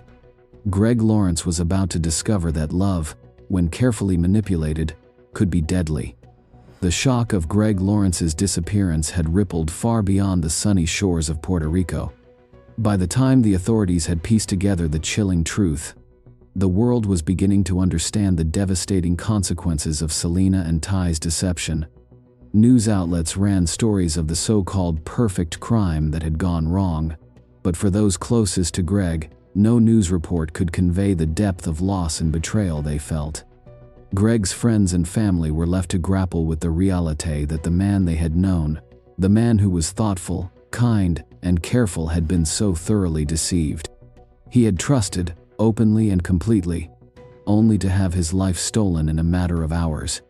And while Selena and Tay had seemed like shadows in the background of Greg's life, their manipulation had been meticulously planned for months, exploiting every weakness, every hope, every ounce of trust he had extended. In the days following the arrests, investigators revealed details that seemed almost too sinister to believe. Every step of the couple's plan had been calculated, from Selena's creation of the fake Tasha persona to Tay's seemingly casual role as the charming facilitator at the airport. They had studied Greg's habits, tracked his online activity, and built a trap that would feel, to him, like destiny. The villa had been chosen with care, a luxurious yet isolated location, far from prying eyes, where every detail could be controlled. Every transaction on Greg's accounts had been orchestrated with a surgeon's precision, leaving behind a trail of digital breadcrumbs that only later would prove fatal to Selena and Tay's scheme. As the digital forensics team dug deeper, they uncovered something even more troubling. Greg's story was not an isolated case. There were hints that Selena and Tay had done this before, or at least had considered it. Online interactions with other potential victims surfaced, revealing a chilling pattern of manipulation, attractive personas, carefully constructed messages, false promises, and the eventual exploitation of both emotional and financial trust. It was a pattern born not of passion, not of love, but of calculation and cruelty. For those following the trial, the courtroom became a theater of contradictions. Selena, who had woven an intricate web of lies online, now tried to portray herself as a pawn, a victim of circumstances she had been dragged into. She spoke of desperation, of financial struggles, and of a need to survive, but her words rang hollow in the ears of those who had studied the meticulous evidence. Every screenshot, every message, every photo, every line of text painted a portrait of someone who had relished in the control she wielded over Greg's life. Someone who had understood the consequences of her actions and had chosen them anyway. Tay, by contrast, offered no such pretense. His confession was blunt, devoid of empathy. He admitted, with chilling calm, that from the start, they had intended to take everything from Greg. Love had been a tool, trust a weapon, and greed the ultimate motivator. "We did what we had to do," he said plainly, as though the words themselves erased the humanity of the crime. He was unapologetic, indifferent, almost proud. For Ty, the manipulation was just business, a calculated endeavor, and the end justified the means. For the friends and family of Greg, there was little comfort in these admissions. No confession could restore the stolen years, the shattered trust, or the cruel betrayal of someone who had once promised love. And yet, the trial had a purpose beyond vengeance. It illuminated a dangerous reality of the modern digital age. Online relationships, once considered harmless or even whimsical, could be weaponized. Trust, emotional vulnerability, and hope could be exploited with devastating consequences. During the trial, a particularly chilling revelation came from the digital experts who analyzed the communications between Greg and Tasha. Each interaction had been designed to deepen Greg's attachment, to isolate him from doubt, to make him believe in a future that never existed. Images, messages, video calls, everything had been carefully curated to reinforce the illusion of intimacy. It was, as the investigators described, a psychological manipulation that mirrored the most sophisticated confidence schemes, yet it had deadly consequences. The courtroom often fell silent when these details were presented. Every strategy, every maneuver, every detail of the plan seemed to underline the terrifying power of deception in the digital age. But the most disturbing element, perhaps, was that Selena and Ty had moved with confidence, believing their perfect crime would remain hidden. They underestimated the very tools they had sought to exploit: digital records, surveillance footage, and the diligent work of law enforcement. Their arrogance became their undoing, and justice was finally within reach. On the day of sentencing, the atmosphere was tense. Families, friends, and even members of the public gathered to witness the moment when the law would finally reckon with Selena and Ty. When the judge pronounced life sentences without the possibility of parole, a collective sigh of relief swept through the courtroom. Justice, in its slow but inevitable way, had been served. But for Greg's loved ones, the victory was bittersweet. No sentence could ever undo the loss, nor could it restore the future stolen from him. Outside the courtroom, discussions about Greg's case began to shift from simple shock to warnings about the dangers of online interactions. Psychologists, digital safety experts, and even news commentators emphasized that the line between reality and deception had blurred in the internet age. What had happened to Greg could happen to anyone who allowed themselves to trust too easily, to hope too openly, or to ignore the warning signs of manipulation. The story of Greg Lawrence became a cautionary tale, a reminder that the digital world, for all its connectivity, also harbors risks. It demonstrated how loneliness and desire could be weaponized, how a charming persona behind a screen could hide malicious intent, and how trust, once broken, could lead to devastating consequences. Families began having difficult conversations with loved ones about online safety. Friends shared the story widely, warning others to guard themselves carefully. As Greg's friends gathered to honor his memory, they reflected not only on the man he had been, but on the lessons his tragic story could teach the world. They shared stories of his humor, kindness, and generosity, keeping alive the memory of the person beyond the victim, the friend beyond the tragedy. Greg's story is over, but the lessons linger, echoing in every online interaction, reminding us to proceed carefully, to question the too perfect personas, and to remember that, sometimes, a stranger on the other side of the screen may not be what they seem. Stay vigilant, protect your trust, and always remember, even in the most convincing of illusions, reality can be deadly.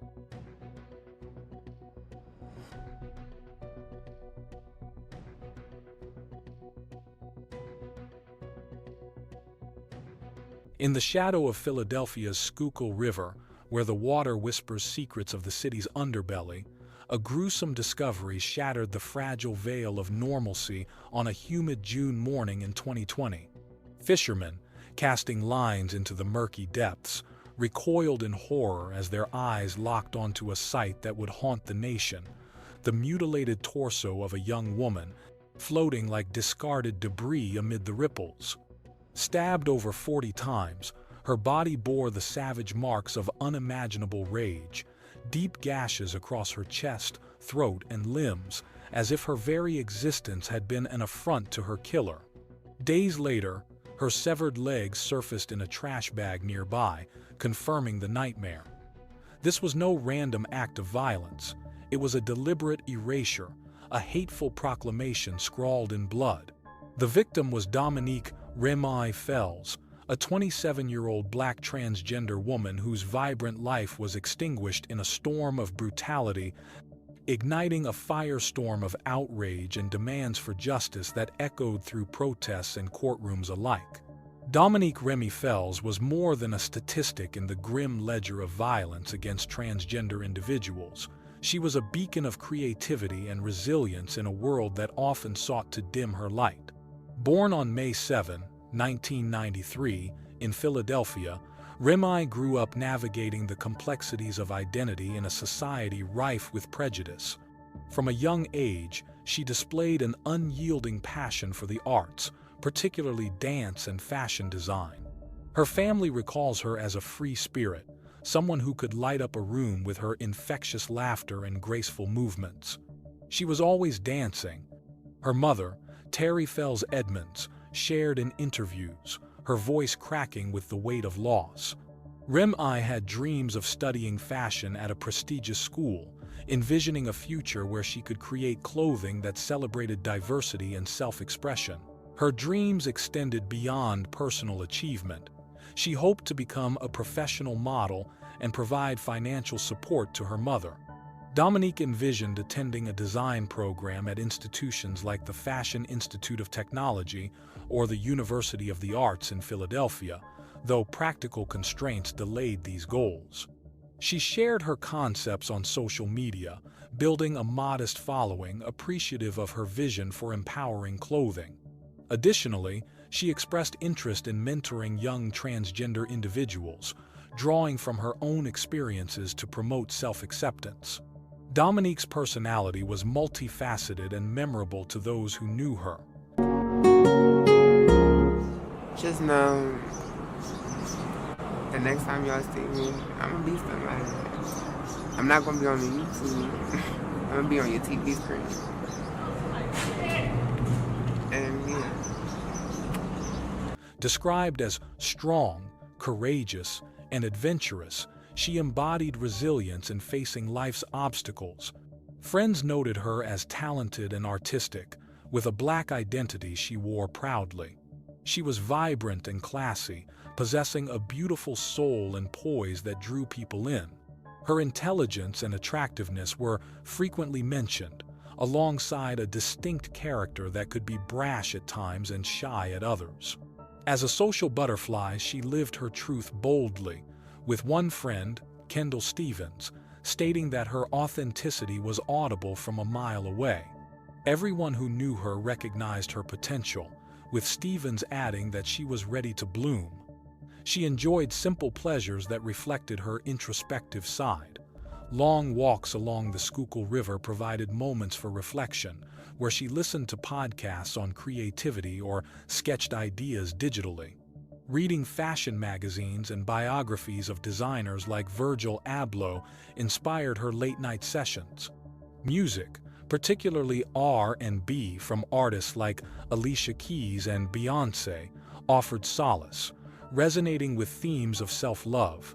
Journaling was another habit, where she documented her experiences as a black transgender woman. Family relationships remained central throughout her life.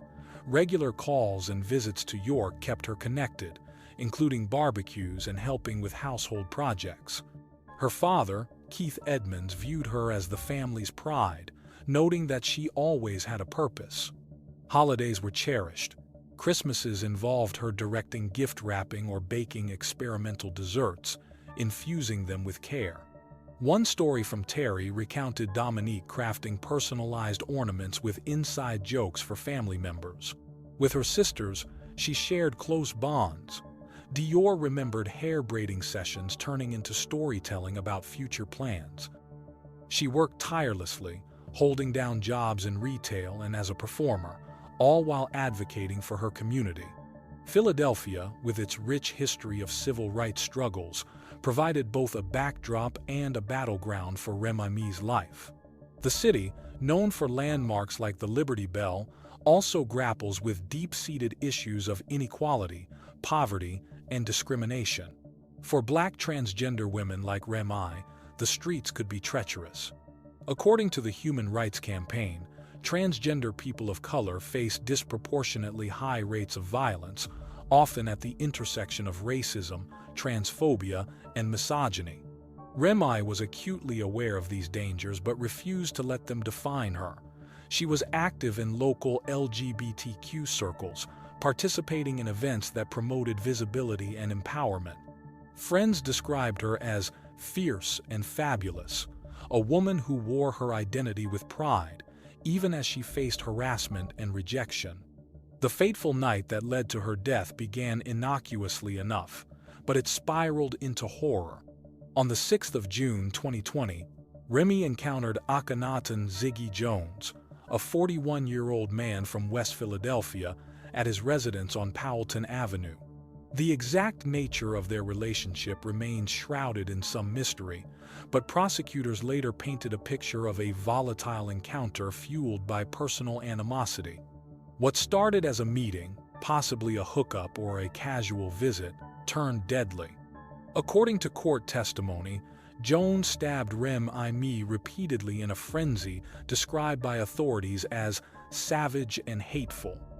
The attack was so ferocious that it left her body unrecognizable, with wounds that spoke to a deep-seated rage. But Jones didn't stop there. In a chilling act of dehumanization, he dismembered her using an electric saw, severing her legs and discarding her remains in the Schuylkill River, attempting to erase any trace of her existence. The discovery of Remy's body on June 8 sent shockwaves through Philadelphia and beyond. Police were alerted by passers-by who spotted the torso near Bartram's Garden, a serene park that contrasted starkly with the brutality unfolding. Initial investigations were hampered by the condition of the remains, but forensic experts worked tirelessly to identify her through tattoos and other markers. 3 days later, on June 11, her legs were found in a black trash bag along the riverbank, further confirming the horror. The Philadelphia Police Department's homicide unit took charge, piecing together evidence from the crime scene at Jones's home, which included bloodstains, the saw, and other incriminating items. As news spread, the case quickly became a focal point for activists. It coincided with the height of the Black Lives Matter protests following George Floyd's murder, amplifying calls for justice not just for racial inequities but also for the epidemic of violence against transgender people. Remy's death, alongside that of Raya Milton in Ohio around the same time, underscored a national crisis. Protests erupted in Philadelphia, with marchers chanting, "Say her name, Remy Fells," and demanding systemic change.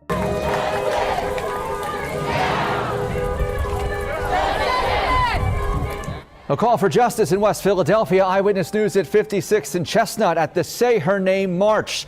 The group is rallying in memory of Breonna Taylor and Dominique Remy Fells and other black women who've been murdered. The organizers say this march is a healing space for violence.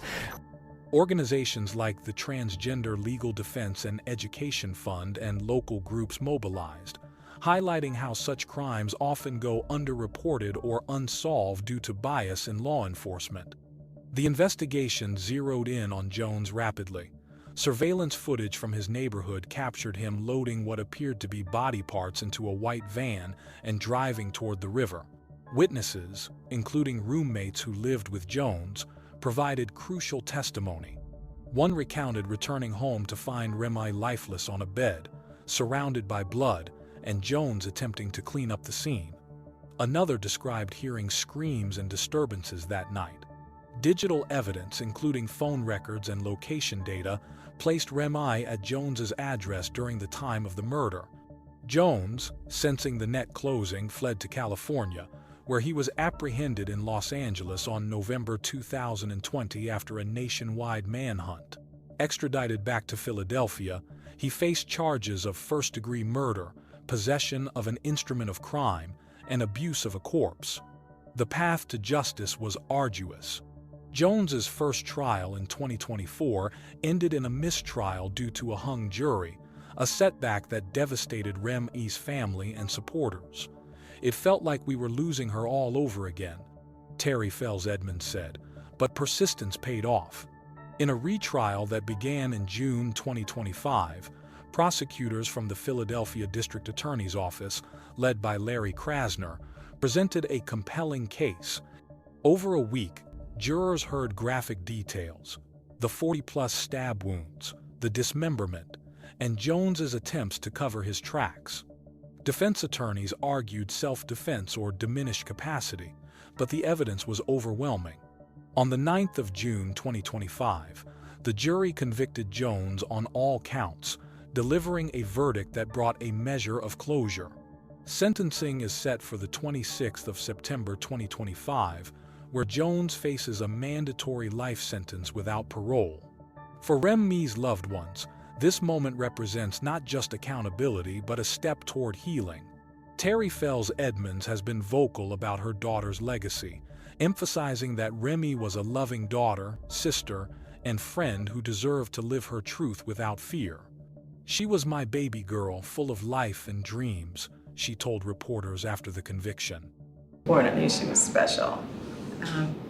And she was a light in everybody's eyes. When there were folks who were not being treated right, she was the one who would stand up. From the time the police department called till the time that it got to the district attorney's office and the folks that are here, it was, I think we were cared for. The family has channeled their grief into advocacy, supporting initiatives like better protections for transgender individuals and increased funding for anti-violence programs. Yet, the case of Dominique Remy Fells is emblematic of a larger, pervasive issue. Since 2013, the Human Rights Campaign has documented at least 372 cases of fatal violence against transgender and gender non-conforming people in the U.S., with Black and Latinx individuals disproportionately affected. In 2020 alone, at least 44 transgender people were killed, the deadliest year on record at the time. Experts attribute this to a toxic mix of factors: societal transphobia, economic marginalization, and inadequate legal safeguards. Transgender women of color often face employment discrimination, housing instability, and barriers to health care, pushing them into vulnerable situations.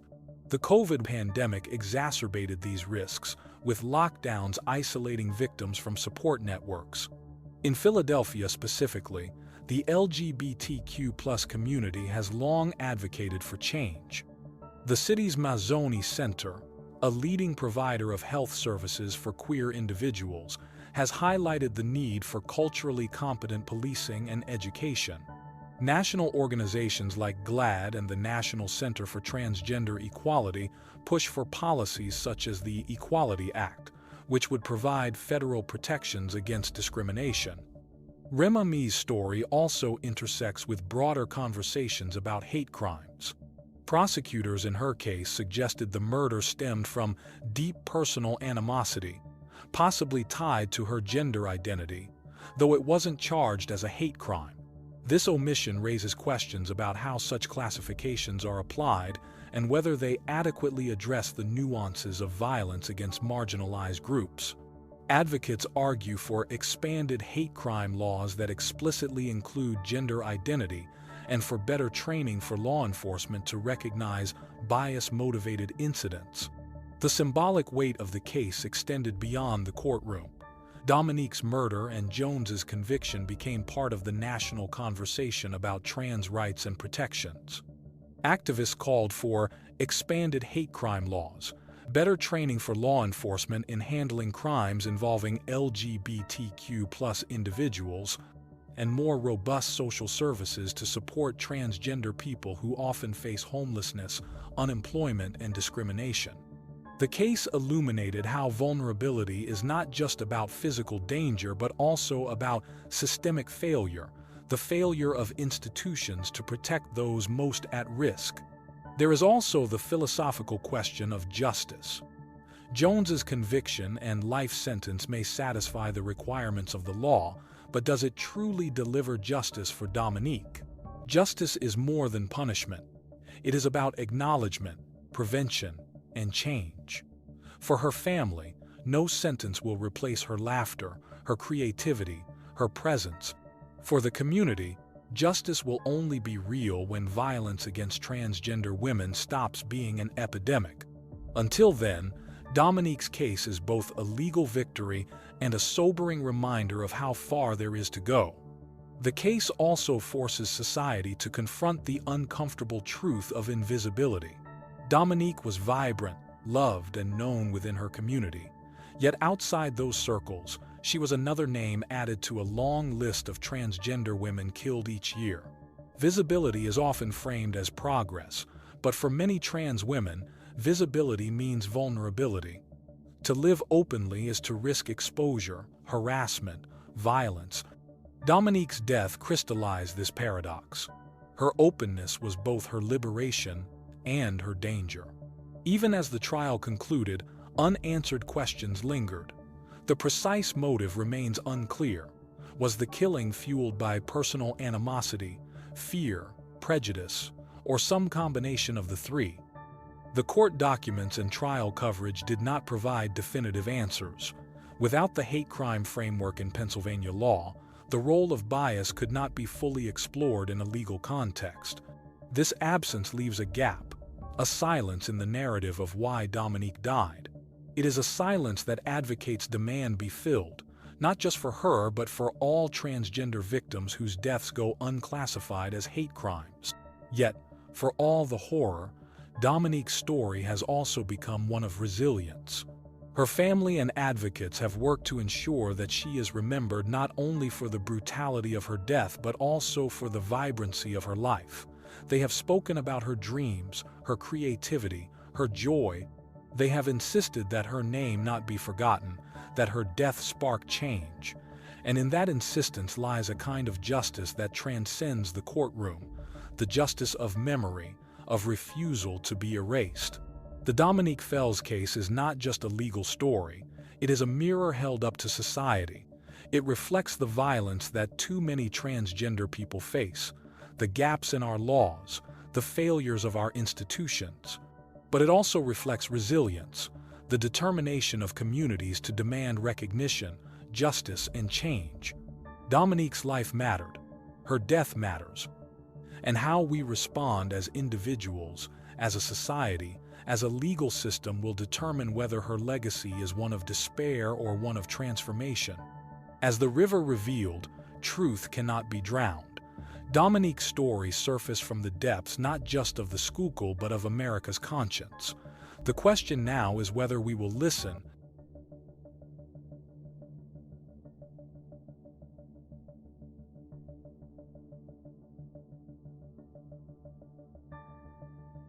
It started with a single night, a night Monica thought she could forget.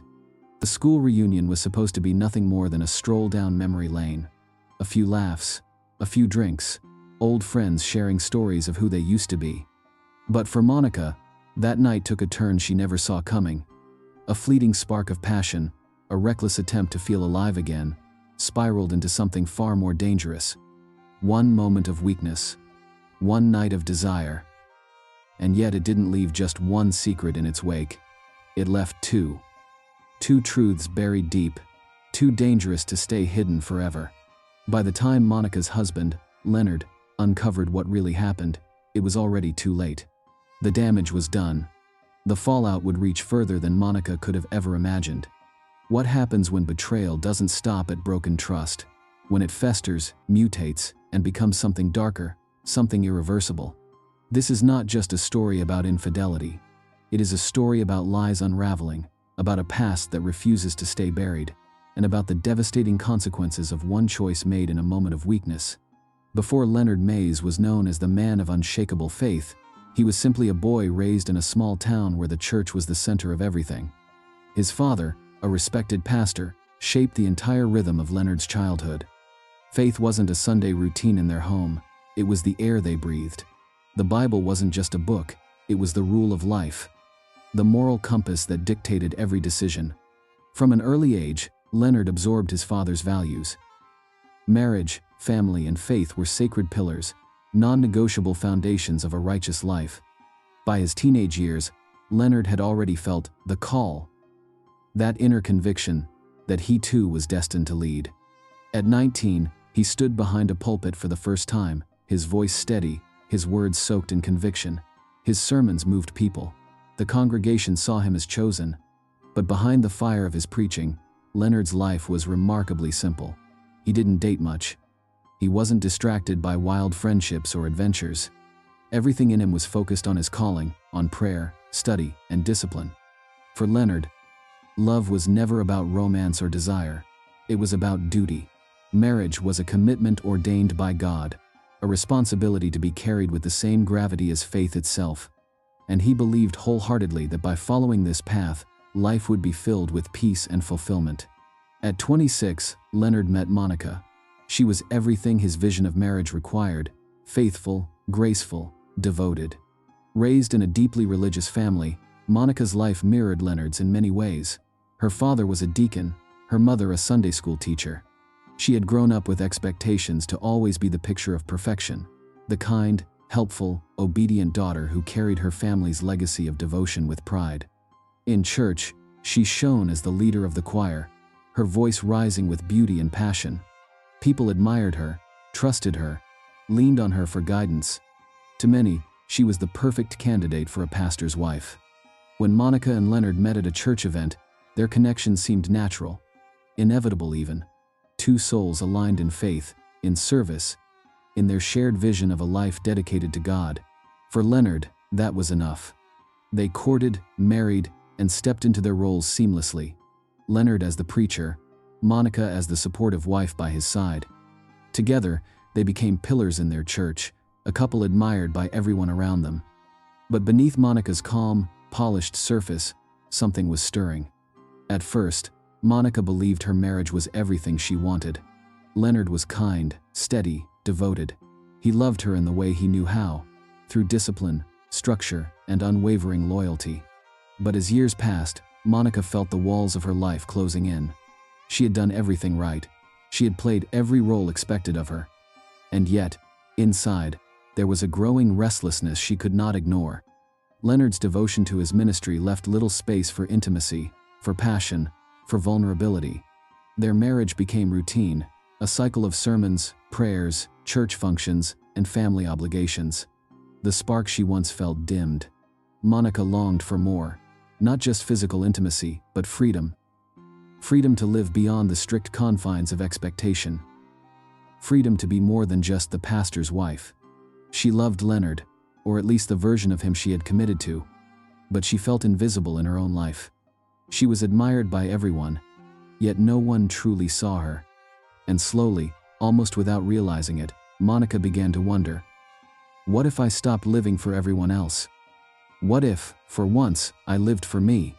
The moment came in late 2019, almost by accident. One quiet evening, scrolling through social media, Monica stumbled upon a post from her high school reunion.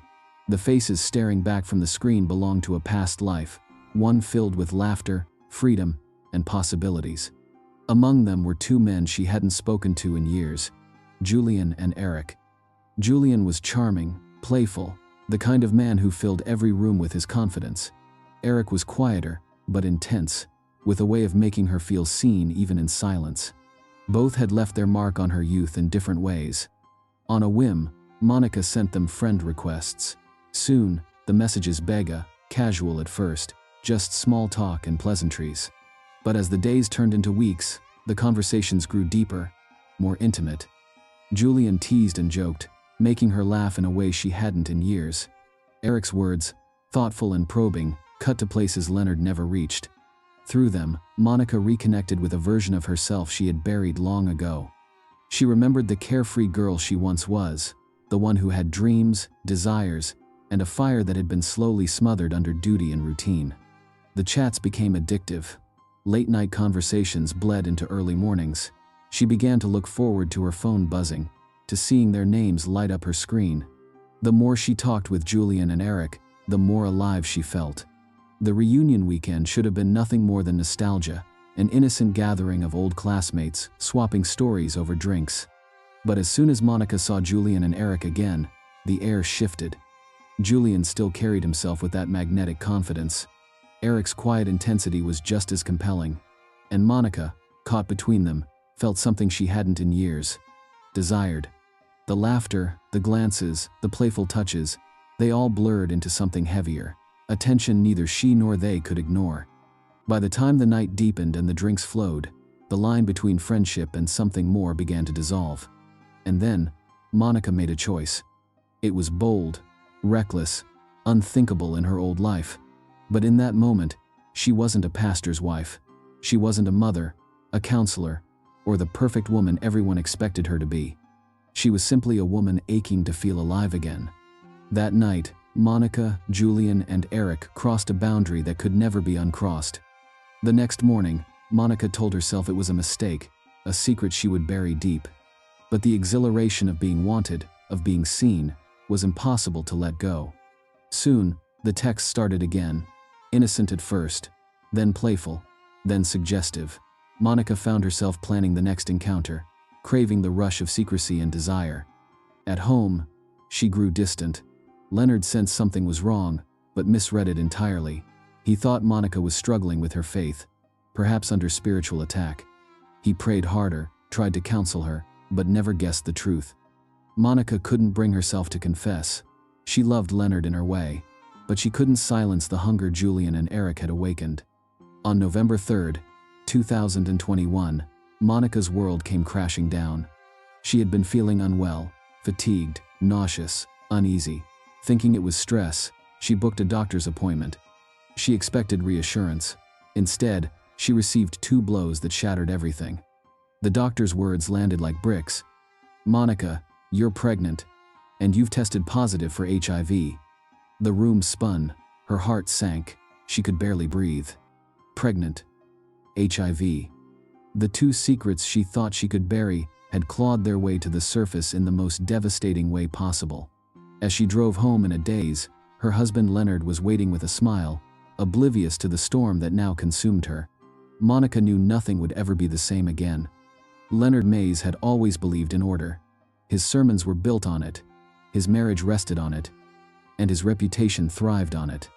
But in the years leading up to November 2021, order was the very thing slipping away from him.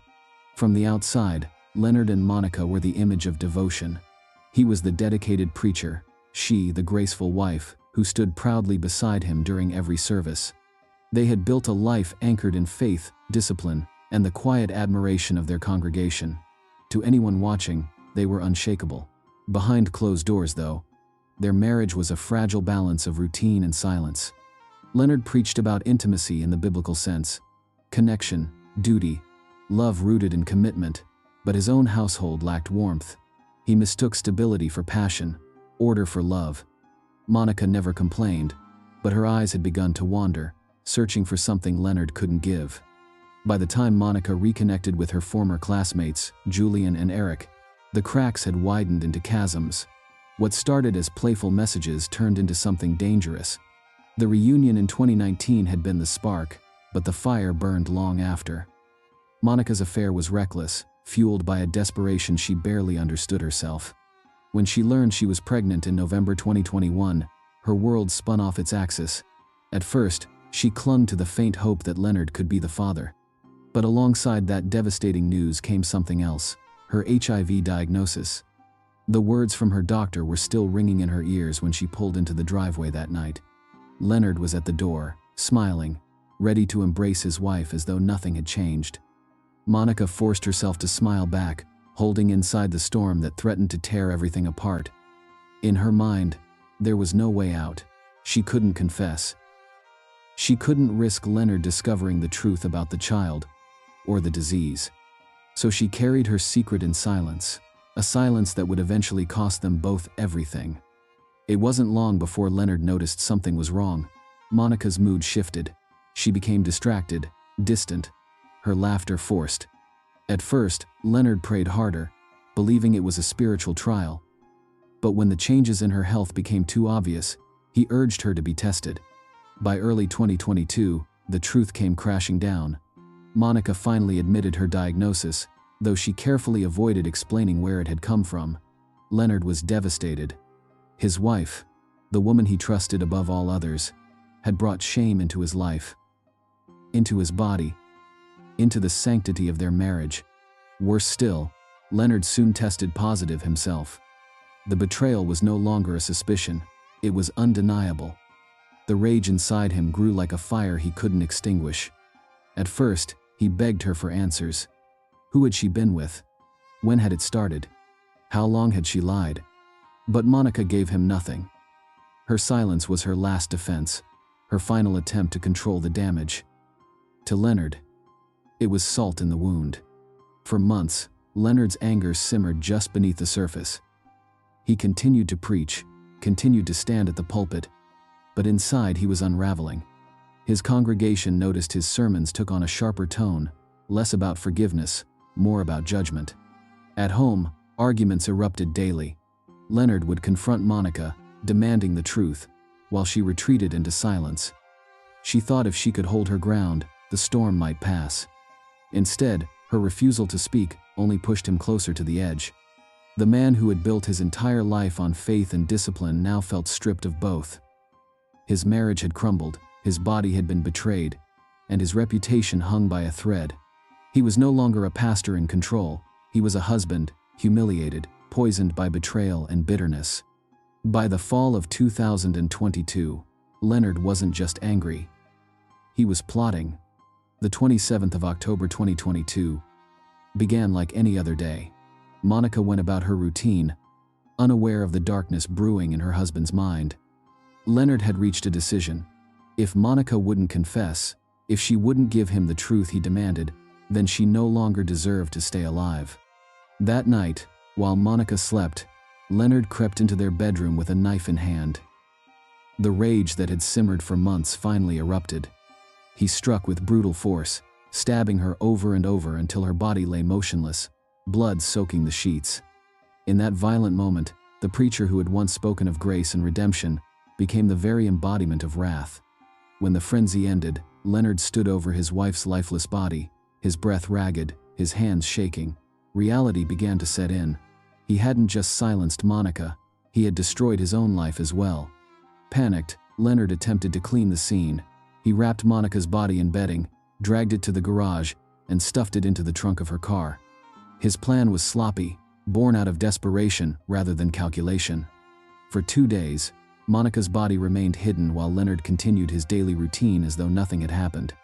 He preached, he prayed, he even counseled members of his congregation, all while knowing his wife lay dead only feet away. But secrets don't stay buried forever.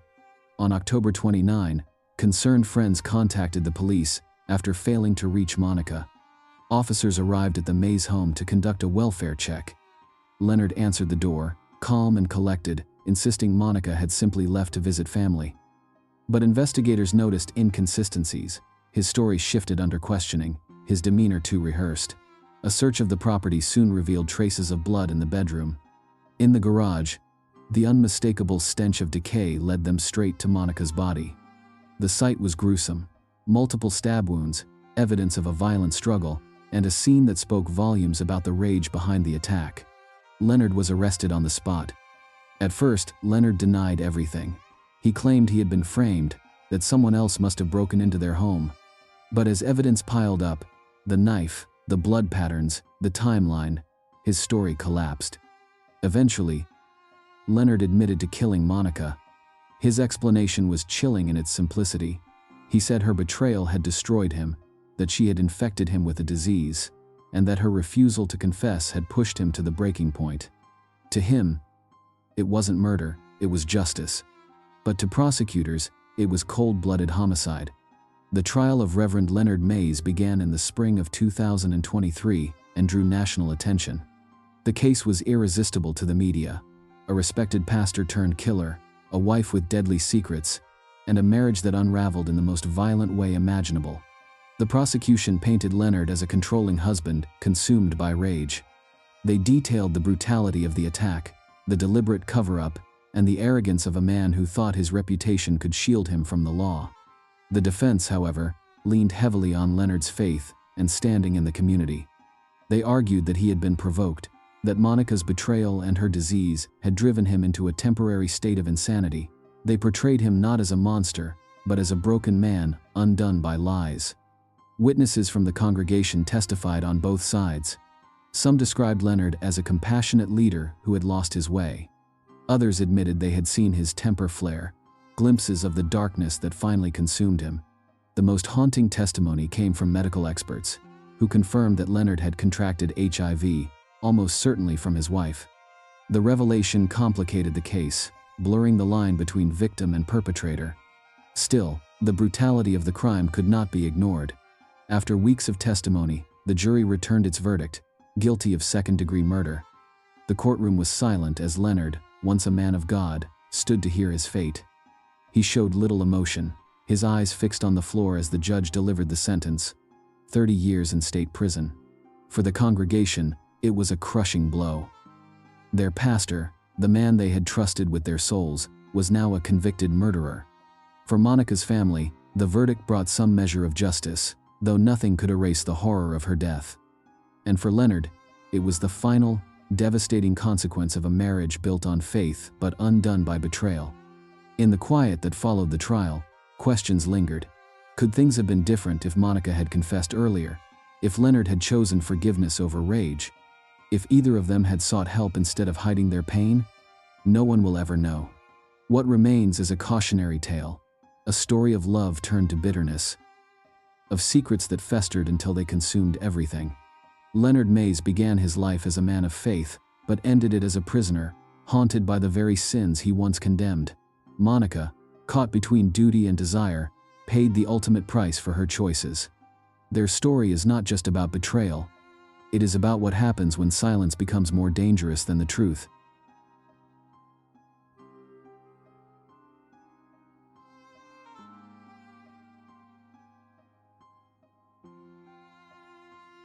All Theo Milton wanted was a passionate moment with his wife, Callie. After spending 21 long years behind bars, he dreamed of holding her again, of reclaiming the life he believed was stolen from them both. But destiny had other plans. Was his tragic end the result of revenge, jealousy, or something far darker hidden beneath the surface? Investigators were determined to uncover the truth. Was the killer someone lurking in the shadows, or living under the same roof? Among the countless lives lost in 2021, Theo stood out, not because of COVID-19, but because of something more devastating, something that would send shockwaves through Jacksonville, Florida. This wasn't just another death. It was a story of love, betrayal, ambition, and a brutal downfall. Theo Milton was born into modest beginnings in the Jacksonville suburbs. His parents weren't wealthy, but they instilled in him old-fashioned values: hard work, loyalty, and perseverance. Theo absorbed those lessons deeply, determined that dedication would one day carry him out of poverty. By his late 20s, he had secured a stable career in the oil industry. Starting as a low-level worker, he climbed the corporate ladder with sheer persistence. It wasn't glamorous, but it was honest work, and Theo believed he was building a foundation strong enough to support the life he dreamed of. Then, in 1999, everything changed. It was at a glittering charity gala that Theo met Callie. She was everything he wasn't: elegant, magnetic, and already a well-known figure in Jacksonville's social scene. Her world was one of champagne, expensive gowns, and influential friends. Theo, with his plain suit and quiet manners, should have faded into the background, but instead, Callie noticed him. Their connection was immediate. Callie was intrigued by his steady ambition, and Theo was captivated by her beauty and sophistication. Against all odds, the two quickly became inseparable. Within months, Theo proposed, and Callie accepted. Their wedding was the kind of spectacle that dominated local headlines. A lavish affair costing over $100,000, it was filled with crystal chandeliers, designer gowns, and an elite guest list. For Theo, it was the ultimate symbol of love. But behind the glitter, there was a hidden truth. He had borrowed money, taken out loans, and stretched himself to the breaking point just to give Callie the fairy tale wedding she demanded. In the eyes of Jacksonville, they were the perfect couple. But cracks soon began to show. Callie's appetite for luxury only grew after the wedding. Designer clothes, exotic vacations, endless social appearances. She expected it all, no matter the cost. Theo worked long hours at the oil company, but his paycheck couldn't match her appetite for extravagance. By the end of 1999, disaster struck. The company downsized, and Theo lost his job. Without savings and drowning in debt, he found himself unable to maintain the life Callie insisted upon. Her disappointment was cutting, her demands relentless. "You promised me a better life," she reminded him constantly, her voice sharp with impatience. Theo, a man raised to believe that persistence solved everything, found himself at a crossroads. He loved Callie with all his heart, but he could no longer keep pace with her expectations. And that's when Ralph appeared. Ralph was an old acquaintance from Theo's days in the oil fields. But Ralph had chosen a different path, one that led deep into the world of organized crime. He knew of Theo's struggles, and he saw an opportunity. "I can fix this for you," Ralph whispered one night. "One job. Quick. Easy. You walk away with 70 grand. And the deal was simple. Transport cocaine hidden inside shipping crates. No strings, no questions. Just deliver and collect." For Theo, the offer was intoxicating. $70,000 meant Callie could have her vacations, her designer clothes, her social standing. It meant he could save his marriage. Theo hesitated. He had always lived by honesty, by hard work. But desperation outweighed his principles. For Callie, he told himself, "I'm doing this for her." The drop-off seemed routine. The crates were loaded, the operation smooth. But Theo never knew that federal agents had been watching Ralph's network for months. As soon as he handed over the shipment, the authorities swooped in. The dream of saving his marriage evaporated in a blinding moment of handcuffs and sirens. Theo was just 22 when the gavel came down. Convicted of drug trafficking, he was sentenced to 21 years in prison. The punishment was merciless. The young man who once dreamed of building a future now found himself surrounded by steel bars, cold walls, and the constant threat of violence. Life inside was brutal. Every day was a battle, mentally and physically. But Theo clung to one lifeline, Callie. He believed their love would survive his incarceration. He wrote her letters, made phone calls, whispered her name to himself at night. "One day, Callie. One day, I'll be back with you." But while Theo's world stood still, Callie's was anything but. By 2019, with Theo still serving his sentence, Callie reinvented herself. The rise of social media offered her the stage she always craved.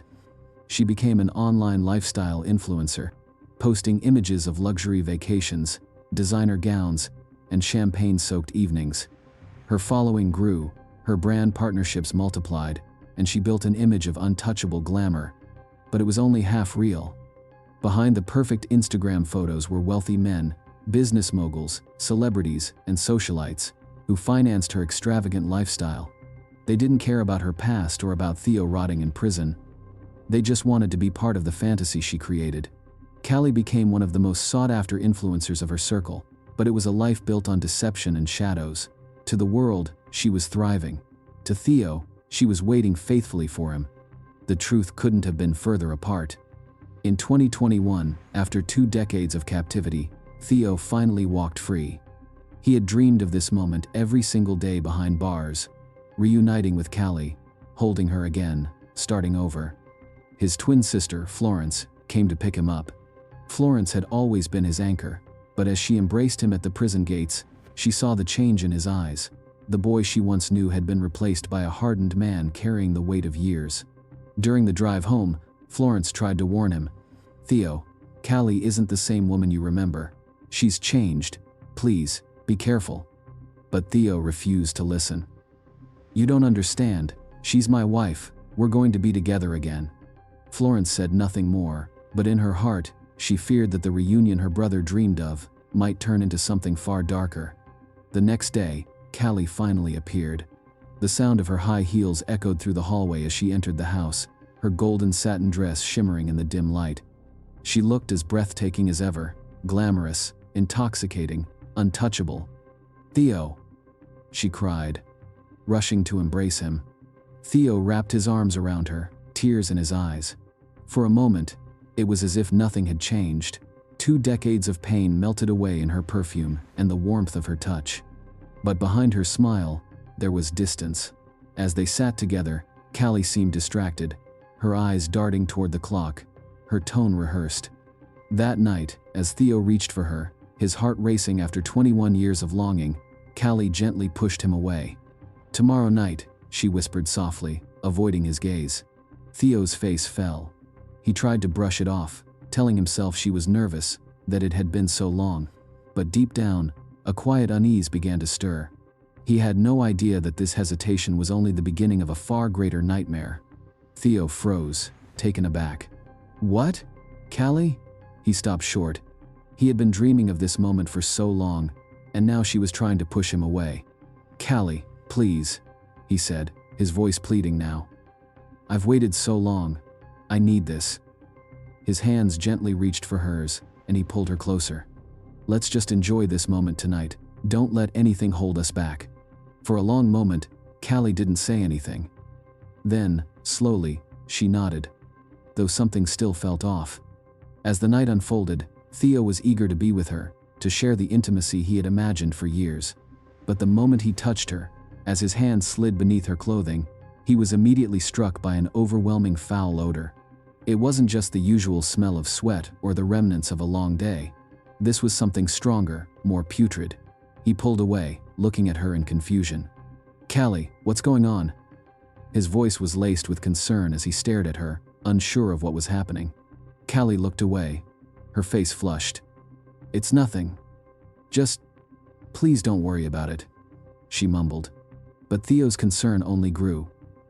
He moved closer, determined to understand what was wrong with the woman he loved, the woman he had waited for so long. And then, when he finally moved to seek intimacy, he felt something horrible, something revolting that made his stomach churn. Maggots, living creatures, festering in the very place where intimacy should have been. Theo's heart stopped, and his breath caught in his throat. He stared in horror, the smell overwhelming him, but it was the sight that shook him to his core. Theo stepped back, his chest heaving with disbelief. His voice was barely above a whisper. "How could this happen?" Callie's face greened with shame, but she didn't say anything. The truth was now clear. She had allowed her body to decay, to rot from within, while he had been locked away. The woman he thought was his perfect love was now a rotting facade, a reminder of how his sacrifice had been in vain. Theo was left standing there, torn between his love and the ultimate betrayal he had just uncovered. The reality was too much to bear. The woman he had given everything for was now a stranger. Theo finally made up his mind. After the horrifying discovery of Callie's decayed condition, there was no turning back. The man who had spent 21 years behind bars, sacrificing his youth and freedom for a woman he loved, could no longer ignore the truth. The woman he had once adored was now a stranger, a woman who had abandoned him while he was locked away, a woman who had allowed herself to decay physically and emotionally. The betrayal cut deeper than anything Theo had ever imagined. And as he stood there in the living room staring at Callie, the weight of the decision he was about to make settled heavily on his shoulders. He looked at her, still wearing the shimmering gold dress she had greeted him in just days ago, but now it seemed like a costume, a facade. He couldn't recognize her anymore, not in the way he once did. The allure she once held was gone, replaced by repulsion and disappointment. "Cal, I can't do this anymore," he said, his voice firm but weary. "I can't pretend that everything is okay. I've waited 21 years for this moment, and all I've come back to is a lie."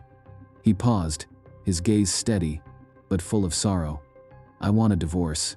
I'm done." Callie, who had been trying to avoid his gaze since the discovery in the bedroom, now stiffened.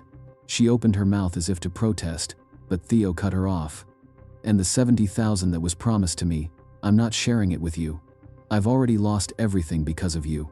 Those words hit Callie like a brick to the chest.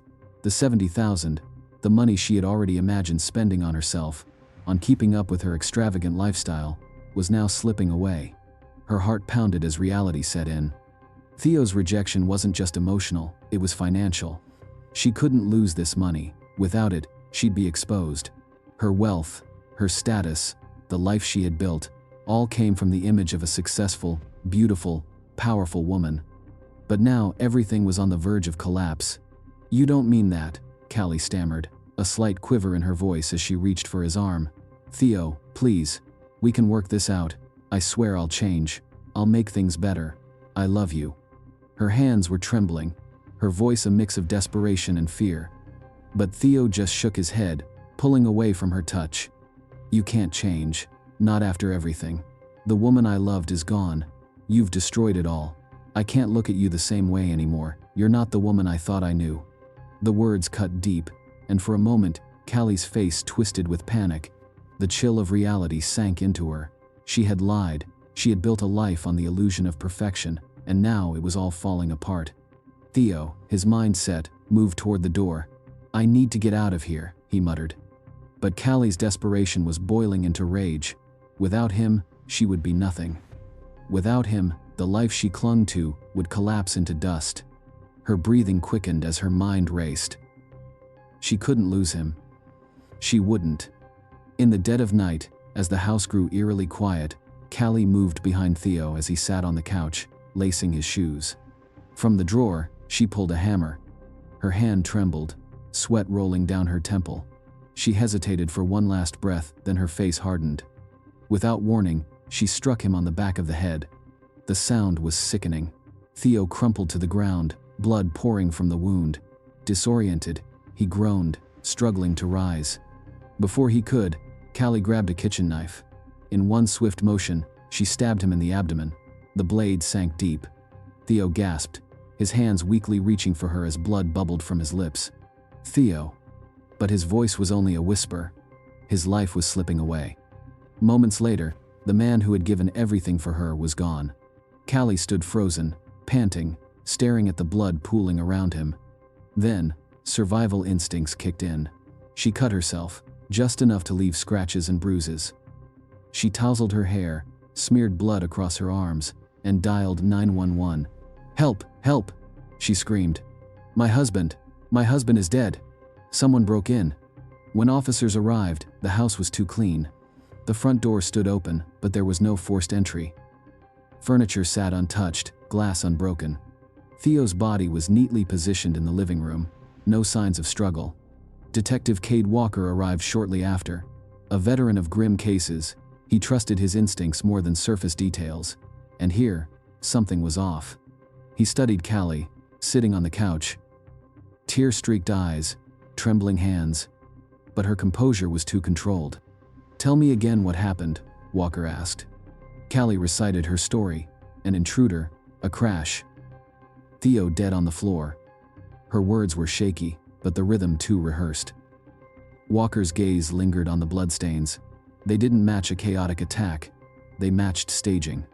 Later, at the station, financial records revealed a $70,000 transfer from Theo's account into Callie's, hours after his death. At the same time, forensic reports showed her wounds were self-inflicted. The puzzle was complete. Callie wasn't a victim. She was the killer. When confronted in the interrogation room, she broke. "I did it," she whispered, trembling. "I couldn't lose everything. I needed the money." Her mask had finally cracked. News of the case spread like wildfire. Callie Milton, once glamorous, adored, was now branded a murderer. In court, the prosecution laid out a chilling picture. The financial motive, the staged wounds, the confession. Witnesses testified about Callie's obsession with wealth and image. Florence, Theo's twin sister, stood before the jury. Her voice shook with grief, but her words carried weight. "My brother gave everything to her. His love, his freedom, his life. And she took it all. He was loyal. Too loyal. And it cost him everything." The defense tried to paint Callie as a woman under duress, spiraling under stress, but the evidence was too strong. When the verdict was read, The courtroom fell silent. Guilty of second-degree murder, sentenced to life without parole. Florence wept. Justice had been served, but the loss still cut deep. Prison stripped Callie of her power. The woman who once flaunted gold dresses and extravagant parties now wore a gray jumpsuit. The makeup, the luxury, the admiration, all gone. 3 months later, she collapsed in her cell. Years of untreated disease had eaten away at her body. The same infection that had horrified Theo on their final night now claimed her life. She died alone. No crowd mourned, no headlines praised her. She became nothing more than a cautionary tale, a woman consumed by greed and vanity, undone by her own lies. Theo's story lived on, a warning about misplaced loyalty and blind devotion. His sacrifice had been wasted on a woman who saw him only as a means to an end. In the end, justice wasn't delivered by the court alone. It came through the slow, inevitable destruction of Callie Milton herself.